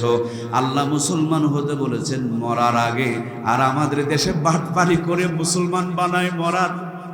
হাইরি আল্লাহরে কথা কয় না রে ভাই, মুসলমান বানায় মরার। মেয়েটা মৃত্যুর আগ পর্যন্ত ফের মানুষকে দেখাই জাহান্নামের দাওয়াত দিয়ে বেড়ায়, আর মরার পর এবার মশুরি টাংতেছে, কাপড় টাংতেছে, হাইরে ধোয়া ধুইতেছে গো, চকলেট মুড়ি দিয়া কবরে যখন নামায় তখন উপরে আবার চাদর ধরে কাপড় ধরে। দেখেছেন না দেখেন নাই? জীবনের প্রথম যেদিন মেয়ে মানুষকে কবরে নামানোর সময় উপরে চাদর ধরতে দেখেছিলাম, পরের দিন ক্লাসে গিয়ে ওস্তাদকে জিজ্ঞেস করলাম, ছেলে মানুষের বেলায় এত যত্ন করে উপরে কাপড় ধরা হয় না, কিন্তু মেয়েদের বেলায় এত যত্ন করে কাপড় ধরে কেন? হুজুর আমাকে বলেছিলেন, বেটা ছেলেদের কাফনের কাপড় 3টা, মেয়েদের কাফনের কাপড় 5টা, যত্ন করে সব দিকে বান্ধন দেওয়া থাকে, তারপরে কোনো কারণবশত যদি স্লিপ করে, ডিসপ্লেস হয়ে যায়, উপরে চাদর ধরার মানে হলো মেয়েটা যেন বেপরদা হয়ে কবরে না যায়। হাইরে পর্দা রে, পহেলা বৈশাখে খুঁজে পাওয়া যায় না, 14ই ফেব্রুয়ারিতে খুঁজে পাওয়া যায় না, চার দোকানে খুঁজে পাওয়া যায় না, মার্কেটে দোকানে খুঁজে পাওয়া যায় না, স্কুল কলেজে খুঁজে পাওয়া যায় না। খালি মরার পরে আল্লাহকে ধোঁকা দেওয়ার জন্য যেই পর্দা করে, এই পর্দা দিয়া কবরে আযাব কমবে না, বরঞ্চ বাড়ার সম্ভাবনা আছে। কথা বলুন ঠিক কিনা? এই জন্য প্রাণপ্রিয় ভাইয়ের আমার, নবীর মতে মত তাকে বলে নবীর। জিন্দগির প্রত্যেকটা কাজ আমার নবীর মতের সঙ্গে মিল করে নেওয়ার দরকার আছে না নাই? যুবক বন্ধু গো, বিয়ে যখন করতে যাবা, যাকে তাকে বিয়ে করা যাবে না। একটা বাড়িতে বউ নিয়ে আসলেই বৌমা হবে না, অনেক সময় আশা করে নিয়ে আসবেন বৌমা, পরে দেখবেন এটা বোমা। বোঝা যাচ্ছে না? বৌমা যেটা ছেলের বউ আর যেটা বোমা, সব তছনছ করে দেয়। বৌমা বেশি না বর্তমানে বোমা বেশি? কথা কি বোঝা যাচ্ছে? এই জন্য বৌমা নিয়ে আসিও, বোমা নিয়ে আসা যাবে। বিয়ে করতে যখন যাবা, ফাটা কাটা পায়জামা যেগুলো পরে আছে এগুলোকে বাড়িতে নেওয়া যাবে। শুধু এটা তোমার বউ না, এটা তোমার সন্তানের মা। সুবহানাল্লাহ কয় না? এটা শুধু বউ না, এটা তোমার সন্তানের মা। আপনাদের এলাকায় কি ইটের ভাটা আছে প্রিয় ভাই? দেখেছেন কি আপনারা? ইট বানানোর জন্য একটা ফার্মা আছে, কাঠের বাক্স আছে। বাক্সটা যদি বেঁকা হয়, ইটগুলো তো সোজা হয়। ও, তাইলে আমার সাথে মিল আছে আপনাদের। বক্তৃতা কি চলবে? কিছুক্ষণ চলবে, কষ্ট নিয়েন না। মাইকটা আমার ফেভারিট হয় নাই, তারপর প্রয়োজনে তাগিদে বন্ধুদের এলাকায় এসেছি, বড় ভাইদের এলাকায় এসেছি, কাছের মানুষদের এলাকায় এসেছি, প্রয়োজনে মাঝখানে গিয়ে কথা বলবো, তারপরও কিছু খোরাক দিয়ে নিয়ে যাব। আল্লাহ এ খোরাকগুলো যেন নাজাতের জড়িয়া বানিয়ে দেয়, আমরা পড়ি আমিন। ইটির ফার্মায় যদি ইয়েস লেখা থাকে, তাহলে ইট বানানোর পর ওখানে আর ওঠে? ও, যা লেখা থাকে তাই উঠে, যা লেখা থাকে তাই উঠে। সুতরাং বন্ধু আমার, বিয়ে করবা কটকটি আর সন্তান প্রত্যাশা করবা আল্লাহর ওলি, কোনদিন হবে না। এই জন্য বিয়ে করার সময় বুঝে শুনে বিয়ে করতে হবে। কথা বলুন ঠিক কিনা? আমার দেশের যুব সমাজ তো বর্তমানে বিয়ে করবার চায় না। আমি জানি 3টা কারণে যুবকেরা বিয়ে করতে চায় না। বলবো কি যুবক ভাইয়েরা? মনে আবার কষ্ট রাখা যাবে না। 3টি কারণে বিয়ে করতে চায় না। 1 নম্বর কারণ, কান খুলে শুনবেন এবং বোঝার চেষ্টা করবেন। 1 নম্বর কারণ, বিনা টাকায় যদি দুধ পাওয়া যায়, গাভী কিনে ঝামেলা টানা দরকার।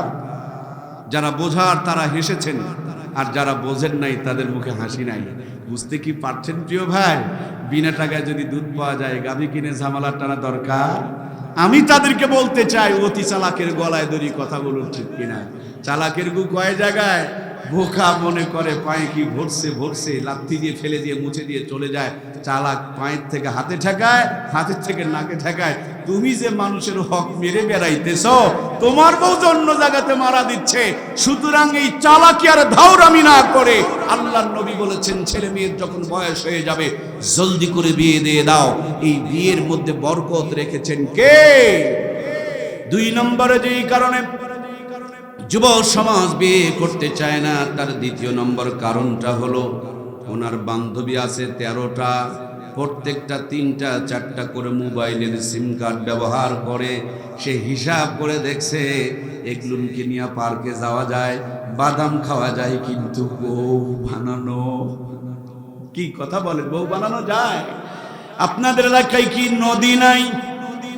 নদীর পানি সবাই ব্যবহার করে, গোসল করে, মাঝে মাঝে বাথরুম করে গিয়া পানি খরচ করে, নদীর পানি ব্যবহার করে, কিন্তু কেউ খায় না। নদীর পানি দিয়া গোসল করে, বাজারে গিয়া 150 টাকা দেয়া ডাব কিনে কিনে খায়। আমি আমার বোনগুলোকে বলতে চাই, নদীর পানির মতন সস্তা হয়েও না। 10 টাকার বাদাম খাওয়ার মিশায় পার্কে চলে যেও না। ওরা খালি বাদাম খাওয়াবে আর ব্যবহার করবে, বউ বানাবে না। বউ যদি হতে চাও, মর্যাদা যদি পেতে চাও, ডাব যেমন তার ভিতরে সুন্দর করে পানিটারে সংরক্ষণ করেছে, তারে 150 টাকা দিয়ে মানুষ কিনে খায়। এখনো পর্যন্ত আমার দেশের মা বোনগুলো যদি পর্দানিসীন হয়ে যায়, ওই নানি দাদির মতন আবারও পম দিয়া রানী বানায়া তাদেরকে ঘরে নিয়ে আসা হবে, ঠিক কিনা? প্রিয় ভাইয়ের আমার, 3 নম্বরে যেই কারণে এদেশের যুব সমাজ বিয়ে করতে চায় না, 3য় নম্বর কারণটা বড় মারাত্মক। এই 3য় নম্বর কারণটা হলো মোবাইল ফোন। মোবাইল ফোন আসার কারণে বউয়ের চাহিদা কমে গিয়েছে। বিয়ে দাও আর না দাও, বড় একটা ফোন নিয়ে দাও। বউ থাক আর না থাক, দেখবেন 2 পকেটে 2টা ফোন আছে। বিবাহিতদের বউ যদি বাবার বাড়িতে যায়, ওরা পিকনিক খায়, আনন্দ করে বেড়ায়, কিন্তু 3 দিন যদি মোবাইলের নেটওয়ার্ক না থাকে, তখন মাথা পাগল হয়ে যায়। রাত যত গভীর হয়ে যায়, নেটওয়ার্ক তত বিজি হয়ে যায়।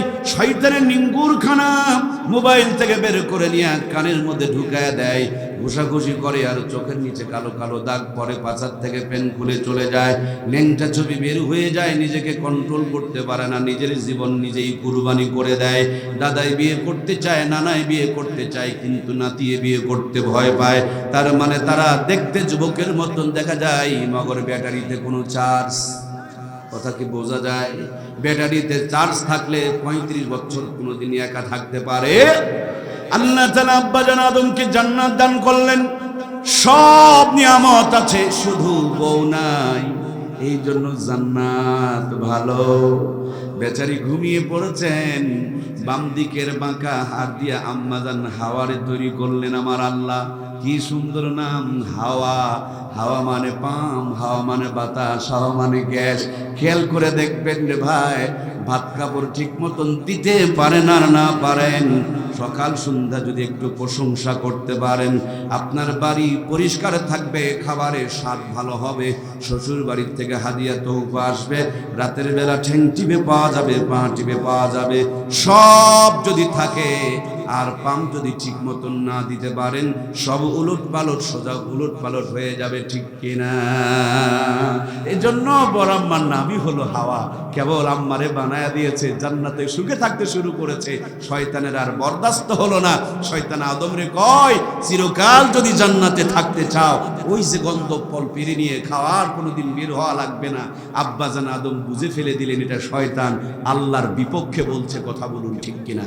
আল্লাহর বিপক্ষে যারা বলে, এদের দলিল ছাড়া তারা শয়তান। কথা বলুন ঠিক কিনা?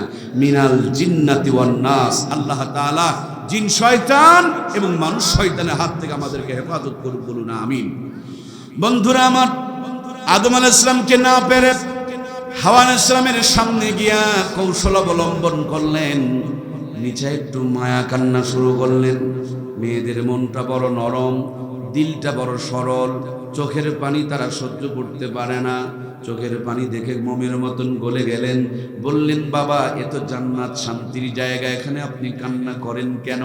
হাওয়া আলাইহিস সালামকে শয়তান বলে, আমি আমার কারণে কাঁদি না, আমি কাঁদি তোমাদের জন্য। আহারে, কত সুন্দর জান্নাতে রয়েছ, কয়েকদিন পর তোমাদের দুনিয়াতে যাওয়া লাগবে, ওই কষ্টের দুনিয়াতে কেমনে থাকবে সেই চিন্তা করে আমি কান্নাকাটি করি। বলে, না না, আমরা তো এই জান্নাত ছেড়ে যাব না। শয়তান বললেন, তাইলে একটা বুদ্ধি আছে, ওই যে গন্ধব ফলটা পেরে একটু খেয়ে নাও, আর তোমাদের জান্নাতে যাওয়া লাগবে না। মেয়েদেরকে বলা হয় না কেসে আকল, অল্প বুদ্ধি সম্পন্ন। আজকে পারিবারিক যত গন্ডগোল হয়, যে মেয়েগুলো মানুষের বাড়িতে বেশি যাওয়া আসা করে, পরের কথা শোনে, এদের বেশিরভাগের ভাত হয় না, সংসার টিকে না। কথা বলুন ঠিক কিনা? শয়তানের ধোকায় পড়ে গেল, গাছের থেকে গন্ধব ফল পেরে ফেলে দিলেন। ফল পড়ার পর আঠা পড়তে শুরু করে দিল। এই জন্য মেয়ে মানুষের দিকে তাকায় দেখবেন, এদের যখন 12-14 বছর বয়স হয়, তখন তাদের মেন্স হয়, তখন তাদের হায়েস হয়। আপনাদের এলাকার ছেলে মানুষের তো এটা হয়, কথা বোঝা যাচ্ছে না? হয় হয়, ছেলেদের হয়, ছেলেদের হয় না, কারণ ফল তো আমরা পারি নাই, মায়েরা পারছে, শাস্তিটা তাদের উপরে আসছে। তিনি গন্ধব ফল খেয়ে ফেললেন। এবার শরীরের পরিবর্তন শুরু হয়ে গেল। হুইল বড়শি দিয়ে কি কোনোদিন মাছ ধরা দেখেছেন? হুইল বড়শি পানিতে ফেলে দেওয়া হয়, মাছ যখন খায় ফস করে একটা টান মেরে গালশিতে লাগায় নেয়, এরপরে সুতাটা ঢিল করে দেয়, মাছ খালি গোটা পুকুর দৌড়ায়, আর বড়শিওয়ালা মজা দেখে আর মজা নেয়। সেম কায়দায় গন্ধব ফল যখন খাওয়া হয়ে গিয়েছে, হাওয়া আলাইহিস সালামের শরীরের পরিবর্তন শুরু হয়ে গিয়েছে, জ্বালা পোড়া শুরু হয়ে গিয়েছে। শয়তান বলেন, এখন তো তোমার দুনিয়ায় যাওয়া লাগবে, এই তো জান্নাত, পবিত্র জায়গা, এখানে বাথরুম করার কোনো সুযোগ নাই, তোমার স্বামী থাকবে জান্নাতে, তোমার যাওয়া লাগবে দুনিয়াতে। বলে, না না, আমি স্বামী ছাড়া কোথাও যাব না। শয়তান বুদ্ধি শিখায়া দিল, যে কোনো মূল্যে তুমি তোমার স্বামীর গন্ধব ফলটা খাওয়ায়া ফেলো। হযরতে আদম আসলেন, আদর করে কাছে বসায় নিলেন, এরপর মুখটা হা করতে বললেন, দেখবেন আপনার বউ মাঝে মাঝে আপনার সাথে মিল দেওয়ার চেষ্টা করবে।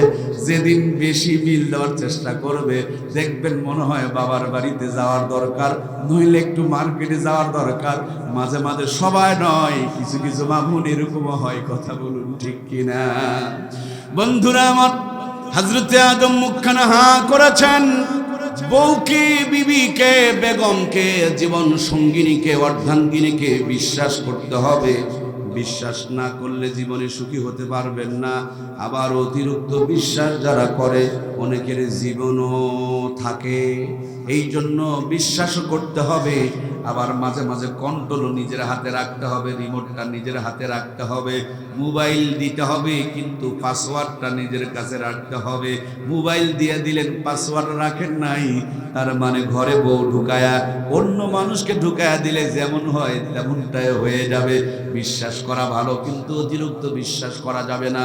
বরাব্বা হযরত আদম বিশ্বাস করে হা মেলেছেন, আম্মা জান হাওয়া তার সাথে করে স্বামীকে নিয়ে থাকবেন, তার জন্য গন্ধব ফল মুখের মধ্যে দিয়ে দিয়েছেন। গলা পার হয়ে গিয়েছে, তারপরে তিনি অনুভব করতে পেরেছেন, মুহূর্তের মধ্যে গলার মাঝখানে চিপে ধরেছেন। খেয়াল করে দেখেন গলার মাঝখানে আপনার আমার একটা উঁচু হার আছে। বাড়িতে গিয়ে দেখবেন ভাবিদের গলায় কিন্তু ওইটা, যদি কারো থাকে তাহলে ওইটা কিন্তু পুরুষ মানুষ, মহিলা নয়।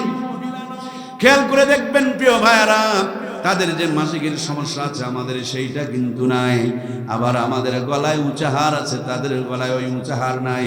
অনেকেই বলেন মানুষ নাকি বানর আর ব্যাঙ ছিল, তাহলে এগুলো কেমন করে হলো? মানুষ বানর আর ব্যাঙ নয়, মানুষ হলো আদম আর হাওয়ার সন্তান।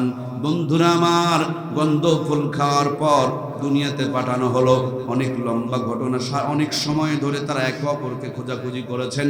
অনেক বর্ণনায় 350 বছরের কথা উল্লেখ হয়েছে। প্রতিবেশী দেশ শ্রীলঙ্কার যদি পাহাড়ে বরাব্বা হযরতে আদমকে পাঠানো হলো, সৌদি আরবের জেদ্দা শহরে বরাম্মা হযরতে হাওয়াকে পাঠানো হলো।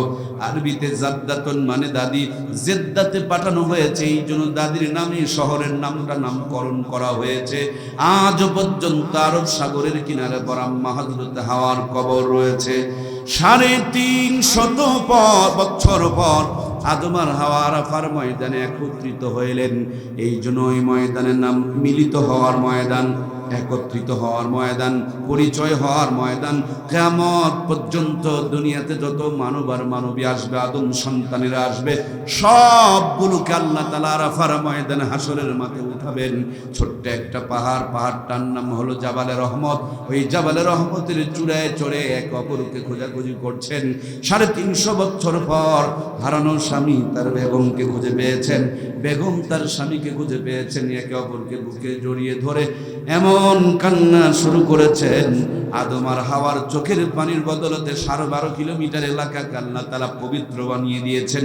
তাদের জিন্দেগির গুনাহ শুধু মাফ করে নাই, আদম সন্তানদের গুনাহ মাপের একটা কারখানা, ফ্যাক্টরিয়ার মাধ্যম বানিয়ে দিয়েছেন।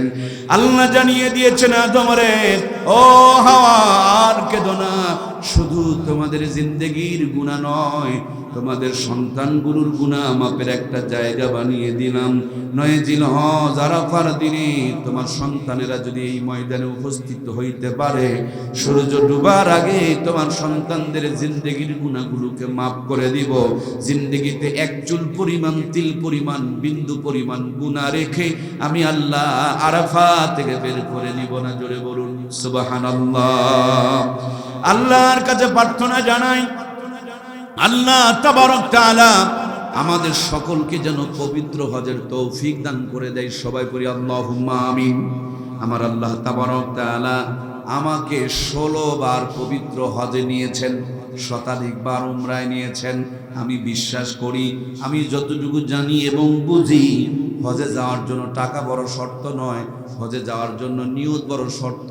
রিমোট চাপলে যেমন টিভির চ্যানেলগুলো চেঞ্জ হয়ে যায়, নিয়ত যদি দিল থেকে করা যায়, রহমত আর বরকত আরো স্বাধীন থেকে চালু করে দেন কে?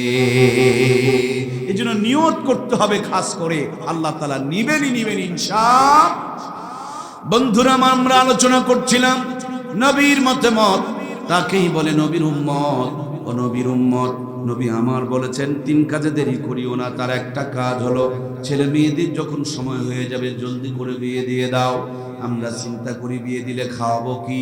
বন্ধুরা আমার, এদেশে যদি 20 কোটি মানুষ থাকে, সবাই যদি অবিবাহিত থাকে, তাইলে তো আর খাওয়া লাগে না, লাগে না? অবিবাহিত হলে কি খাওয়া? 20 কোটিরই যদি বিয়ে হয়ে যায়, এখন কি 40 কোটি খাওয়া লাগে? 20 কোটি খায়, খাওয়া বন্ধ। বিয়ে করলেও খায়, না করলেও খায়, হয়তো ওই বাড়িতে খায়, এই বাড়িতে খায়। বিয়ে হলে 2 জন এক বাড়িতে খায়। বিয়ের আগ পর্যন্ত সে এক বালিশে মাথা দিয়ে চিন্তা করে, সে আর এক বালিশে মাথা দিয়ে চিন্তা করে, আর বিয়ের পর 2 জন এক বালিশে মাথা দিয়ে চিন্তা করে। ভাইও, এই 2টা তার, একটা ওইটাতে আর একটা এইটাতে লাগাবেন, বাল্ব ঠিক থাকবে, কারেন্ট ঠিক থাকবে, কিন্তু 2টা 2টাতে লাগানোর কারণে আলো জ্বলবে না, মাইক কথা বলবে না, ফ্যান চলবে না। দুই তার যখন একসাথে সংযোগ দিয়ে দিবেন, আলো জ্বলবে, মাইক চলবে, আলো জ্বলবে, ফ্যান ঘুরবে, মাইক কথা বলবে। সেম কায়দায় জিন্দেগিতে বরকত পেতে হলে বিয়ে শাদীর কোনো বিকল্প নাই। আল্লাহ তাআলা আমাদের সবার জন্য সুপাত্র এবং পাত্রীর ব্যবস্থা করে দেখ। সবাই করে আল্লাহুম্মা আমিন। বন্ধুরা, আমরা আলোচনা করছিলাম বিয়ে অত্যন্ত বরকতময় একটা জিনিস। আল্লাহ নবী বলেছেন, যুবক বিয়ে যখন করতে যাবা 4টি জিনিস দেখে বিয়ে করবা। যুব সমাজের আমার সঙ্গে একটু বলুন কয়টা জিনিস? নবী আমার বলেছেন, 1 নম্বর মালিহা, 2 নম্বর জামালিহা, 3 নম্বর নাসাবিহা, 4 নম্বর দিনিহা। আল্লাহর হাবিব বলেছেন, ফাজফার বিজাতিদ্দিন, সবচেয়ে দিনের প্রতি খেয়াল রাখবা। 1 নম্বর মালিহা, মাল মানে সম্পদ, সম্পদ, মালু মালু, টাকা টাকা। কিন্তু এই টাকা খালি হলে হবে না, টাকার সাথে খেয়াল রাখতে হবে 2 জনার কুফুর কথা, 2 জনার সম অধিকারের কথা। উঁচু আর নিচু তো জোড়া দিলে জোড়া লাগবে না, মোটা আর চিকন দড়িতে জোড়া দিলে জোড়া খাটবে না। এই জন্য সাম্যতা বজায় রেখে বিয়ে করতে হবে। এখন আমরা এগুলো খেয়াল করি না। ছেলেও খুঁজে খালি বড়লোক, মেয়েও খুঁজে খালি বড়লোক, উভয়ের পজিশনের দিকে আমরা খেয়াল করি না। এই জন্য পারিবারিক শান্তি কমে যাইতেছে। কথা বলুন ঠিক কিনা? কোটিপতির একটা মেয়েকে প্রেমের ফাঁদে ফেলে বাড়িতে নিয়ে আসতে পারবা, কিন্তু সুখী হইতে পারবা না। ওই বইয়ের কাছে কোনোদিন স্বামীর মর্যাদা পাবা না, গোলামের মতন জীবন যাপন করা লাগবে। কোটিপতির মেয়েকে বিয়ে করে গোলাম হয়ে থাকার চাইতে সমপরিচয়ের মেয়েকে বিয়ে করে রাজার মতন জীবন যাপন করাই উত্তম, ঠিক কিনা? কোটিপতির মেয়েকে বিয়ে করে বাড়িতে নিয়ে আসতে পারবা, সুখী হইতে পারবা না। অভাব যেদিন জানালা দিয়া ঢুকবে, ভালোবাসা দরজা দিয়ে দৌড় মারবে, তখন বিরহের গান গাওয়া লাগবে। এই দুনিয়ায় মন বহুজার চাইতে ভুলবো, যার মানুষ বেশি, এত ভালোবেসেও আমি তার কাছে হইলাম দোষী। এত ভালোবেসেও আমি তার কাছে হইলাম দোষী। এই দোষাদোষীর গান আছে না নাই? ও মানুষের দোষ খোঁজে, নিজের দোষ খোঁজে না। যে ইসলাম বলেছিল সাম্যতা দেখে বিয়ে করো, মোটার চিকন তরিতে গিরা লাগে না, ওই গিরা দিতে গিয়ে ভুল করেছে। কথা বলুন ঠিক কিনা? আমি আমার বনগুলোকে বলবো, কলিজার টুকরা বনেরা আমার, মনের কান দিয়া কথাগুলো শুনুন। কোটিপতির ছেলেকে প্রেমের ফাঁদে ফেলে বাড়িতে বিয়ে নিয়ে করতে পারবেন না। যদি করেন সুখী হতে পারবেন না। ওই পরিবারে গিয়ে বইয়ের মর্যাদা পাবেন না। দাসী হয়ে থাকা লাগবে, কাজের মেয়ে হয়ে থাকা লাগবে, চাকরানি হয়ে থাকা লাগবে। কোটিপতির ঘরে গিয়ে চাকরানি হয়ে থাকার চাইতে সমপরিচয়ের ঘরে যদি যান, রাজরানী হয়ে থাকা যাবে। কথা বলুন ঠিক কিনা? আল্লাহ তাআলা আমাদেরকে ইসলাম মেনে চলার তৌফিক দান করুক। জোরে জোরে বলি আমিন। 2 নম্বরে আমার নবী বলেন, সুন্দর দেখে বিয়ে করো।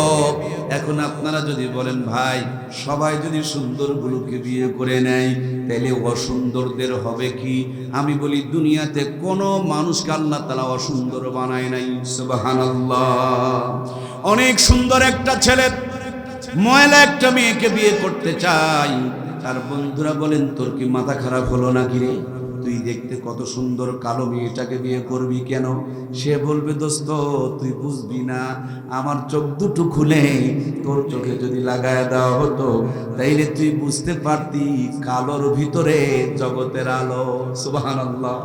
এই জন্য এক একজনের চোখে এক একজনকে সুন্দর বানিয়েছেন কে? সমাজ উল্টা পথে চলে। বিয়ে করবো আমি, বউ পছন্দ করে আমার দুলাভাই। আরে আমার পছন্দ তো দুলাভাইকে দেওয়া হবে না, আমার পছন্দ আমাকেই করতে হবে। ইসলাম সে অধিকার আমাকে দিয়েছে। কথা বলুন ঠিক কিনা? দুলাভাই সাথে যেতে পারে, বাবা সাথে যেতে পারে, মা সাথে থাকবে, বোন সাথে থাকবে। যেই মেয়েকে দেখে আমার ভালো লাগে, ফিলিংস আসে, ভালোবাসা জাগে, তাকে দিয়ে আমার বিয়ে দাও। আমার জীবনটা হ্যাপি হবে, সুখী হবে। আমার ঘরে অন্যের পছন্দ চাপায়া দিলে আমার জীবনকে তোমরা সুখী বানায়া দিতে পারবা? এই তো মাত্র 50 বছর আগে, যেদিন আমার দেশটা ডিজিটাল স্মার্ট আর আপডেট ছিল না, হাতে হাতে মোবাইল ফোন, ঘরে ঘরে কারেন্টের আলো ছিল না, কিন্তু আমাদের ঘরগুলোতে যায় নামাজ ছিল। এশার নামাজ পড়ে আঁচল তুলে ধরে চোখের পানিগুলো ছেড়ে দিয়ে নানি আর দাদিগুলো দোয়া করত। এক বাড়িতে মাসকালার ডালের তেলানি হলে গোটা গ্রামটা গন্ধে মোহিত হয়ে যেত। একদিন আতপ চালের বিরিয়ানি খেলে 2 দিন পর্যন্ত হাত থেকে সুঘ্রাণ ছড়াতো।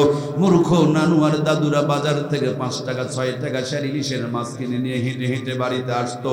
পুকুরের গোলা পানি দিয়ে অর্ধপচা ইলিশের মাছ নানি আর দাদিরা ধুয়ে খেরের চুলায় বসে গুনগুন করে দরুদ পড়তো আর তেলাওয়াত করতো আর রান্না করতো। একদিন যদি ইলিশ মাছ আর পান্তা ভাত খাওয়া যেত, কম করে হলেও 3 দিন পর্যন্ত হাত থেকে সুঘ্রাণ ছড়াতো। সেই নানি দাদিদের স্মৃতিচারণে পহেলা বৈশাখ উদযাপন করি আমরা। 6 টাকা কেজি ইলিশের মাছ 6000 টাকা দিয়ে আমদানি করে নিয়ে আসতেছি আমরা। নরমাল চুলা ভেঙে দিয়ে গ্যাসের চুলা ঢুকিয়েছি আমরা। সাধারণ মশলা বাতিল করে রাঁধুনি গুঁড়া মশলা ব্যবহার করছি আমরা। কত যে উন্নতি করেছেন গুণে শেষ করতে পারবেন না। 6000 টাকার কেজি ইলিশের মাছ রাঁধুনি গুঁড়া মশলা দিয়া গ্যাসের চুলায় বসে ডিগ্রি পাস বউ রকমারি কায়দায় রান্না করে। রান্নার পর খাবার সময় নাকে নিয়ে চেক করতে হয় ইলিশ না সিলভার কাপ। কথা বলুন ঠিক কিনা? আগে কি সুন্দর দিন কাটাইতাম আমরা। কি গো যুবক ভাইরা একটু লাগান না। আগে কি সুন্দর দিন কাটাইতাম আমরা, আগে কি সুন্দর দিন কাটাইতাম। ফজর যখন হইতো মুয়াজ্জিন দিত, মধুরা জান শুনে বিছানা ছাড়িতাম আমরা। মধুরা জান শুনে ঘুম ছাড়িতাম। যতই থাকুক কাম আগে নামাজ পড়িতাম। হাজার থাকুক কাম আগে নামাজ পড়িতাম। নামাজ পড়িয়া তেলাওয়াত করিতাম আমরা। নামাজ পড়িয়া জিকির করিতাম। আগে কি সুন্দর দিন কাটাইতাম আমরা, আগে কি সুন্দর দিন কাটাইতাম। জোরে বলুন মারহাবা। মূর্খ নানি দাদির বিয়ে হয়েছে, হাফ প্যান্ট পরা নানি দাদিকে নানু আর দাদুরা বিয়ে করেছে। সেই জামানার নগদ 500 টাকা পণ দিয়ে বিয়ে করেছে। সেই জামানার 500 টাকা দিয়া নবাবগঞ্জে 5 বিঘা জমি কিনে পাওয়া গেছে। 5 বিঘার জমির মূল্য দিয়া যেই নানি দাদির বিয়ে করা হলো, ওর পেটে 12টা 15টা 18টা সন্তান জন্মগ্রহণ করলো। একটা নানি দাদি কেউ কসাইখানা নিয়ে পেট চিরে বাচ্চা বের করা দরকার পড়লো। সব কটা সন্তানকে বুকের দুধ খাওয়ায় লালন পালন করেছেন। কোটার দুধ তো ছিলই না, গাভীর দুধের দরকার পড়তো না, কারণ ওদের বুকটা ছিল ঢাকা। আর এখন ডিজিটাল জামানা, 18 বছর আগে বিয়ে দেওয়া যাবে না, অথচ 12-14 বছর আকাম কুকাম করে সর্বনাশ করে দেয়। ওই দিকে কেউ দেখতে চায় না। 25-30 বছরে বিয়ে হয়, আরো 5 বছর পরে বাচ্চা নিতে চায়। যেমনি পেটে বাচ্চা এসে যায়, তেমনি দিনাজপুর আর রংপুরের বড় ডাক্তারের সাথে যোগাযোগ শুরু করে দেয়। পেটে বাচ্চা আসার পরে ইসিজি এক্সরে আলট্রাসাউন্ড শুরু হয়ে গেল। কায়দায় না বেকায়দায়, শুকনাতে আছে না নরমালে আছে, ভিটামিন আছে না নাই, ক্যালসিয়াম আছে না নাই, মিনারেল আছে না নাই, আয়রন আছে না নাই, জিঙ্ক আছে না নাই, হাজার তরিকার পদ্ধতি চালায়, কিন্তু 5 ওয়াক্ত নামাজ পড়ে না, কোরআনুল কারীমের তেলাওয়াত করে না, পেটের ভুঁড়িটাকে ঢেকে রাখতে চায় না। অন্য গলায় পেঁচায় রাখে, কিন্তু বুকটাকে ঢেকে রাখতে চায় না। ওরা রেখেছিলেন ঢাকা 100% নরমাল ডেলিভারি, এরা রেখেছেন ফাঁকা। 70 থেকে 80% কে কসাইখানা নিয়ে পেট চিরে চিরে বাচ্চা বের করতে হয়। ওদের বাচ্চা বুকের দুধ খেয়ে শেষ করতে পারতো না, আর এদের বুক আছে কাপড় দিয়ে ঢাকে না, তার জন্য বুকের দুধ। কথা কি বোঝা যায়? ওই ফাঁকার কারণে আযাব গজব ধরেছে। এখন স্তন ক্যান্সার শুরু হয়েছে। কথা বলুন ঠিক কিনা? এক্ষুনি আপনি দিনাজপুরে যাবেন, রংপুরে যাবেন, খাবার দোকানগুলো যত্ন করে মশারি দিয়া ঢাকা। যদি দেখে কোনো খাবার দোকান ফাঁকা, মেস্টেড এসে হাতের মধ্যে হ্যান্ডকাপ লাগাবে, ধরে নিয়ে চালান করে দিবে ব্যাটারে। এ খাবার খেলে দেশের মানুষ অসুস্থ হয়ে যাবে। আমি অবাক হয়ে যাই। বড় মানুষের খাবারগুলো দোকানে দোকানে ঢাকা, ছোট ছোট বাবুদের খাবার, বেবিদের খাবার, সোনামণিদের খাবার, বাচ্চাদের খাবার। দয়ার আল্লাহ দয়া করে মা বোনের বুকে রিজার্ভ করে দিয়েছেন, কিন্তু এরা এগুলোকে রেখে দিয়েছেন ফাঁকা। এই আল্লাহর ওলি হবে না, চিটার বাটপার ছাড়া কথা বলুন ঠিক কিনা? আপনাদের জয়পুরহাটের দিকে যাদের চলাফেরা আছে, যেই পথ দিয়ে আপনারা ঢোকেন ওখানে একটা থানা আছে, থানাটার নাম হলো পাঁচ বিবি। নাম কি শুনেছেন আপনারা? পাঁচ বিবিতে গত বছর আসরে নামাজ পড়ে মসজিদ থেকে বের হয়েছি, এরকম সামনে দেখলাম কদুর জাংলা, অসংখ্য কদু ধরে নিচের দিকে ঝুলে আছে। হঠাৎ তাকিয়ে দেখি উপরে একটা পাতিল মাথা মুথা বানায় রাখছে, নিচে আবার ঝাঁটা এবং জুতা ঝুলে রাখছে। ঠাস করে মোবাইলে 2-3টা ছবি তুলে নিলাম। সাথে একটা আমার চাইতে হালকা বয়সের ছোট ভাই ছিল, তারা জিজ্ঞেস করলাম, এখন তো স্মার্ট আর ডিজিটাল জামানা, বড়দের চাইতে ছোটরা বুঝে বেশি। আমি ওকে জিজ্ঞেস করলাম, আরে ভাই এত সুন্দর কদু ধরেছে দেখে তো বড় ভালো লাগতেছে, মগর ঝাঁটা আর জুতা কেন? সে হাসি দিয়া বলছে, ভাই সব মানুষের নজর ভালো। আমি বললাম, নজরের সাথে ঝাঁটা জুতার সম্পর্ক কি? উনি বলেন, ডাইরেক্ট যদি কদুর দিকে তাকায় বদনজরের কদুগুলো পচে যেতে পারে, খসে যেতে পারে। এই জন্য বদনজর থেকে বাঁচার জন্য উপরে পাতিল, নিচে ঝাঁটা আর জুতা। দিনাজপুরে ফুলবাড়িতে এক কাঁঠাল গাছে দেখলাম গরুর মাথার হার। আমার ভাইরা নৌকাতে দেখলাম তরমুজের জমিতে বুশ বানায়া, মাথায় পাতিল দিয়া, পাছায় বাঁশ দিয়া, গলায় জুতার মালা। সব জায়গাতে এই জ্বালা। কত কিছুদিন আগে সম্ভবত নবাবগঞ্জের ভিতরে কোথায় যেন এসেছিলাম, দেখতেছি একটা ইজি পাওয়ারের নিচের দিকে স্যান্ডেল ঝুলানো। ড্রাইভারকে বললাম একটু হালকা করেন, আমি নিজে হাত দিয়া মোবাইলে ছবি তুলে রাখলাম। আমার মোবাইল আপনাকে আমি ইচ্ছা করলে অনেকগুলো দেখাইতে পারবো, আপনি আমার কাছে আসলে আমি আপনাকে দেখাইয়া দিতে পারবো। সবগুলোর পিছনে মূল কারণ হলো বদনজর থেকে ওরা তাদের সম্পদগুলোকে বাঁচাইতে চায়। ওরে বোকার বোকা, তুমি তোমার কদুটাকে বদনজর থেকে বাঁচাইতে চাও, কাঁঠালকে বাঁচাইতে চাও, তরমুজকে বাঁচাইতে চাও, বেগুনকে বাঁচাইতে চাও, কিন্তু তুমি তোমার মেয়েটারে বাঁচাইতে পারলা না। তুমি তোমার বউটারে মোটর সাইকেলের পিছনে চড়ায়া তোমার মাথার উপরে তুলে রাখলাম, মাথায় তোমার হেলমেট আছে, কিন্তু বউয়ের মাথায় তো হেলমেট খুঁজে পাওয়া যায় না। তোমার কাপড় দিয়া তোমার কলার ঢাকা, তোমার পেট ঢাকা, কিন্তু বিবির দিকে তাকায় দেখবেন বুকও ফাঁকা, পেটও ফাঁকা। ওরে বোকার বোকা, তোমার পেটের প্রসাব পায়খানাকে রেখেছো তুমি ঢাকা, আর পেটের মধ্যে তোমার বিবির পেটে আল্লাহর শ্রেষ্ঠ নিয়ামত জান্নাতের সম্পদ আসবে। ওই ফ্যাক্টরি আর কারখানাকে যদি তুমি রেখে দাও ফাঁকা, সেই পেটে কোনোদিন শাহজালাল, শাহপ্রাণ আর শাহ মাকদুম প্রত্যাশা করা যায় না। ওই পেটে চিটার বাটপার লুচ্চা গুন্ডাগুলো জন্ম নিবে, ওগুলোকে পানি পড়া তেল পড়া দিয়া ভালো করা যাবে না। তুমি যেমন কর্ম করেছো, বুড়ো বয়সে বৃদ্ধা বয়সে তোমাকে ঝাঁটা কোবা, জুতা কোবা আর লাঠি কোবা দিয়া ঠিক করবে। কথা বলুন ঠিক কিনা? ও আল্লাহ, আল্লাহ রে, এ কোন দুনিয়ায় পাঠাইলা আমারে? এই জামানার মানুষগুলোর মানুষ নাহি বলে, গরু ঘোড়া হার মানায়া হাইনার মতো চলে। ও আল্লাহ, আল্লাহ রে, এ কোন দুনিয়ায় পাঠাইলা আমারে? হাইরে সাধের দুনিয়ায় মানুষ পাওয়া বড় দায়। মানুষ দেখতে চলেন এবার জাদু ঘরে যায় সবাই, মানুষ দেখতে চলেন এবার কোথায়? জাদুঘরে গিয়ে দেখবেন বন্ধুরা আমার, আদিম জামানার মানুষকে তারা বানিয়ে রেখেছে। শাড়ি, ত্রিপিস, পাঞ্জাবি, পায়জামা, লুঙ্গি ছিল না, কিন্তু মানুষের শরম ছিল, ইজ্জতের দাম ছিল, সতীত্বের মর্যাদা ছিল। বড় বড় গাছের পাতা আর লতা দিয়া ইজ্জতকে তারা ঢেকে রেখেছে। আর এই জামানায় কেটে ফেটে চিরে ফেরে ইজ্জত বের করার প্রতিযোগিতা চলছে, ঠিক কিনা? প্রাণপ্রিয় ভাইয়েরা আমার, এই জন্য আপনাদের খেদমতে আলোচনা চলছিল। বিয়ে করেছেন, বাসর হয়েছে, গোসল করে নাও। এরপর বিবির পেটে সন্তান এসেছে, বিবিকে জায়নামাজ কিনে দাও, তসবিহ কিনে দাও, বড় বড় আল্লাহওয়ালাদের জীবনী বই কিনে দাও। শামায়েলে তিরমিজি নামক আল্লাহর নবীর একটা হাদিসের বই আছে, যেখানে আমার নবীর নুরানি চেহারার বর্ণনা দেওয়া আছে। এই বইগুলো কিনে দাও। তোমার বিবি পেটের মধ্যে সন্তান নিয়ে শামায়েলে তিরমিজি পড়বে। আমার নবীর নাকটা কেমন ছিল, কপালটা কেমন ছিল, ভুরুগুলো কেমন ছিল। নামাজ পড়ে পড়ে, বইটা পড়ে পড়ে যখন দোয়া করবে, তোমার আমার বিবির পেটের মধ্য থেকে নবীর মতন সুন্দর সুদর্শন সন্তান দান করবেন কে? কিন্তু আমাদের মা বোনদের পেটে সন্তান আসার পর এরা টিভির পর্দায় পড়ে থাকে, নামাজ পড় কালাম পড়তে চায় না। এরপর বাচ্চাগুলো যখন ভূমিষ্ঠ হয়, বেশিরভাগ বাচ্চাগুলোকে হাসপাতালে সিজার করে বের করা হয়।